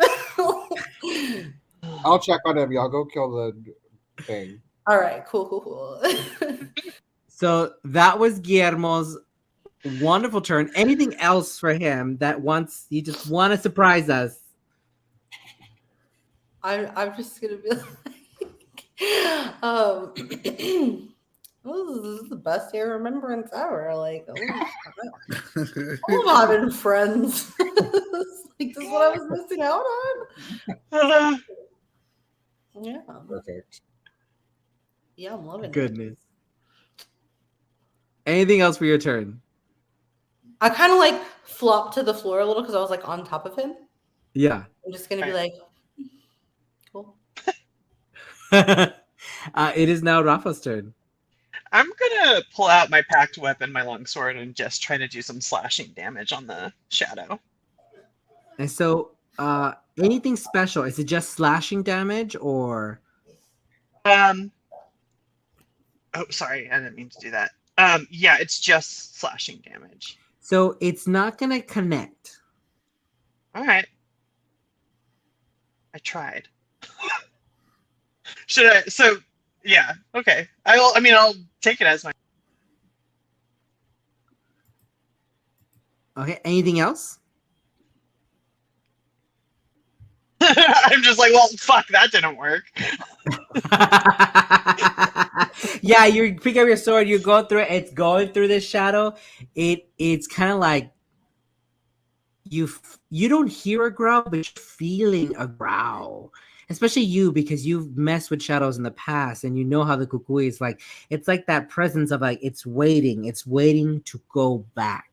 It needs something to latch onto. It is now Sereno's turn. Cool. Solano is going to jog over to the kit Serapio. Okay. And can I just like real quickly just make sure he has a pulse? Yeah, a passive roll. Yeah, go ahead. Okay, cool. And he does. You don't have to roll. He does. Okay, cool. Cool. Then I'm just gonna do. I'm gonna cast Cure Wounds on him. What is Cure Wounds exactly? That's a touch. It raises HP, and yeah, it's a touch spell. No, but it's not like. Okay, never mind. Could I do like a more like an actual check and see if like something like Lesser Restoration would work better? You can. Okay. Cool. That's a 22. Unless the rest. This boy is affiliated with a curse. It's been placed into him. Oh, I don't think I have anything for that. Lesser Restoration would help with that. Oh, okay, cool. Then I got Lesser Restoration. I will cast that. Yeah, so Lesser Restoration, you're casting it on his body. The light fills him up. This disease, this ailment that was in him is now dissipated. The shadow behind him is now poof. Oh. And it's You gone. did it. Got it, y'all. Yeah, I don't know where the rock music went, but cue the da da da da da. I had like a whole plan of what I was gonna do on my turn, but it's fine. So I think you're fine. I think you showed You up. killed a man. A councilman Yeah. with that, apparently. Yeah, I did. Oh, the rock music was too loud. I just noticed that. I'm so sorry. Yeah. So as the boy, as that's restoration, he opens his eyes and he's just like, oh, You good? where's my mom? And so you hear Doña Rosa, because y'all didn't actually make it that far away from her house. She got affected by the plague winds, but as soon as the shadow was dissipated, anyone that had plague winds is now healed. They no longer suffer from that curse. Okay. Yay. And so, yeah, she runs up to him. She gives him a huge hug, and she's like, "No me asustas like that." We've got the Come weapon, harder! so he can't run anywhere while she hits him. No, she's like, "I'm so sorry. I should have never let you take a job from him. You need to know. I'm so sorry I lied to you." And she's just crying, sobbing. The crowd is returning. Most of the people saw what happened. They saw the shadow, they saw the darkness, they saw the councilman involved with it somehow. The drunk guy is in tears. He was watching the whole time. He was like, "This is the best night of the remembered I've ever had. Best show entertainment, no sé qué sabe." I give it 5 stars, 10 tens. Cue the RuPaul song. I'm so happy. Like he is a huge fan. He's probably gonna want Guillermo's autograph after this.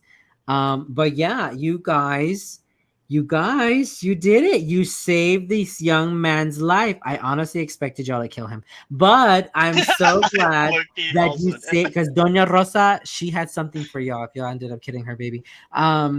So I had an extra ribbon I think before I left. We were flirting with it. Yeah, could have happened. Yeah. Let me tell you, he was almost going to get a chaos bolt instead of a message. no, as soon as Rafa was like, "I'm not talking to a 15-year-old kid," and I was like, "Oh wow, this poor kid, he's gonna die. He's gonna freaking die." But no, Doña Rosa is holding her child. They're crying into each other. She is kissing him thousandfold. She's looking at y'all. She's like, "Thank you. Thank you. I can't tell you enough. So much. Thank you so much for saving my son. Mi cariño, mi alma es mi alma." And she is just so happy. People are around you. They're cheering. Yeah. Anything for y'all, anything y'all want to do right now. You guys are out of action. You're out of battle. You can talk to anyone. You can talk to anything. Let's go use that gold and get a penthouse suite somewhere and just get wild. What gold? Rafa asks before turning around. I was there. Roll deception. Roll deception. I want to see roll deception. Where's my? Oh, I have a plus Sereno, 6 you roll to deception, so roll that's going to be a insight, Sereno. 21. I have a +4 to insight, so that is actually a 21 too. I feel like that would result in just like a standoff, both of them like swinging. Right. Yeah, I don't know how that one works. For like hours. I'm just like, I don't know. Is the mom feeling generous? Is she paying us? Is that what you mean? Oh my god. Are you Just go walking around dealing with dummy teenagers and Maybe the owls locket and is worth tieflings without something. getting You can go pawn the locket. Oh, can we? Yeah. What does the guy have on him? I'm gonna check his pockets for gold. Oh, that's right, the tiefling. Yeah, the tiefling. Now we're just raiding dead bodies Yeah, I'm while gonna- everyone's cheering us. Yeah, I'm gonna take whatever money the tiefling's got. I can say he's not there. He was literally grabbed, like he Are his clothes dissipated. still there? Are his clothes, his material? I'm gonna roll. I'm gonna roll. His coin bag? A one? Uh, I think that means yeah, his clothes Yeah. are still there. Cool. Yeah, I'm gonna take his coin bag. Purse. How much is in the coin bag? My God. Let me do.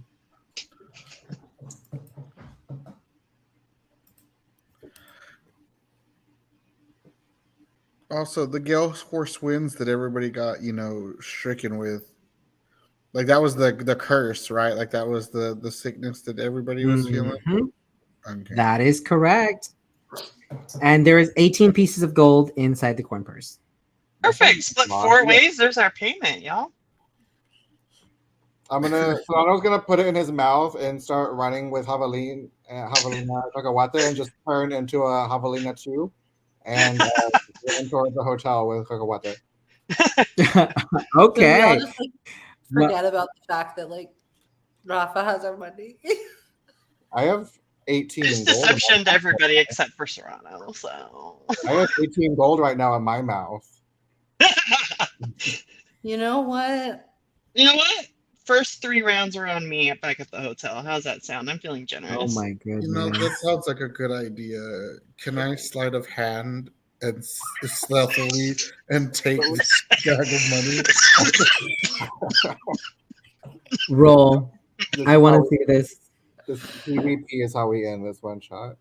I love Yeah, it. this is how we end the one shot. The characters stealing from each other. So for my stealth, I did get an 18.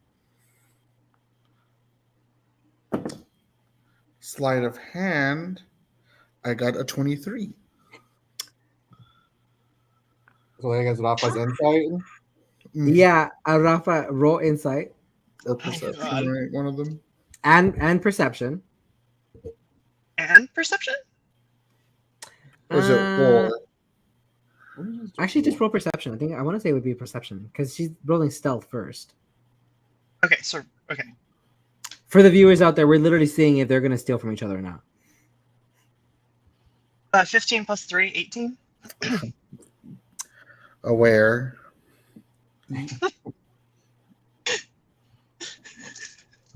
So you're aware. What was your first roll for stealth? The Leslie? 18. Oh, another stalemate. Well, they're still yeah. y'all are. So you're bad. both like, Well, I mean, still roll. You still roll the sleight of hand. So how would you prevent sleight of hand? Well, I mean, feel we like could just I feel say, like stalemate sort of just knocks that out. yeah, I was gonna say the stalemate would just negate the sleight of hand ever happening. Okay, then yeah. Back your hand away. Oh my goodness. Well, I want to thank everyone. I don't think we're doing anything else at this point. I want to thank Perpetual Pages, Adri. If you want to pop back up. Yeah. If I can do a quick spiel for everyone that's out there, we are. I'm part of the Sisters of Perpetual Indulgence here in San Antonio. We are the LGBT nuns. We are the nuns of the LGBT community. We promote joy and we expiate stigmatic guilt, and that is our true purpose. We're here. If we can look this funny and ridiculous, we are here to protect y'all, and so that y'all can be your true selves out there. But I want to thank everyone for coming out here, for joining in, for your donations. All this is going to a good cause to help the trans community. Trans rights are human rights. We also want to do another shout out, not another shout out, but another remembrance for everyone out there, about the West Bank, about Gaza. We want everyone, remember, call your representatives, know where you stand, support these people, say another prayer tonight for those that are being lost over there. They're being attacked over there, and let's hope that all this ends. But I want to thank everyone for coming out tonight. I want to thank everyone for coming to this adventure of the dead, of this ghouls random chaos. This was absolutely chaotic, and I loved it. That little gnome, oh my god, I don't want to be their enemy in my life. The real MVP. I give it back to you. Anything else you want to add? Authors, anything y'all want to add? I don't think so. Just thanks for having us. This was super fun. Yeah. I just want to say a quick thank you again to everyone who watched, everyone who donated. We really appreciate it. The people who stayed for like 4+ hours, we see you, we appreciate you, we love you. And just another thank you to our DM and our players for their time, their energy, preparation, the creativity. We appreciate it. You're welcome back anytime. And audience, if you want to know where to find them, how to support them, I have their links down below as well, so you can check that out. And have a great rest of your night, rest of your day, whatever time it is, wherever you may be. And we'll see you. Now this is where we wave and smile and say bye. We raised $120.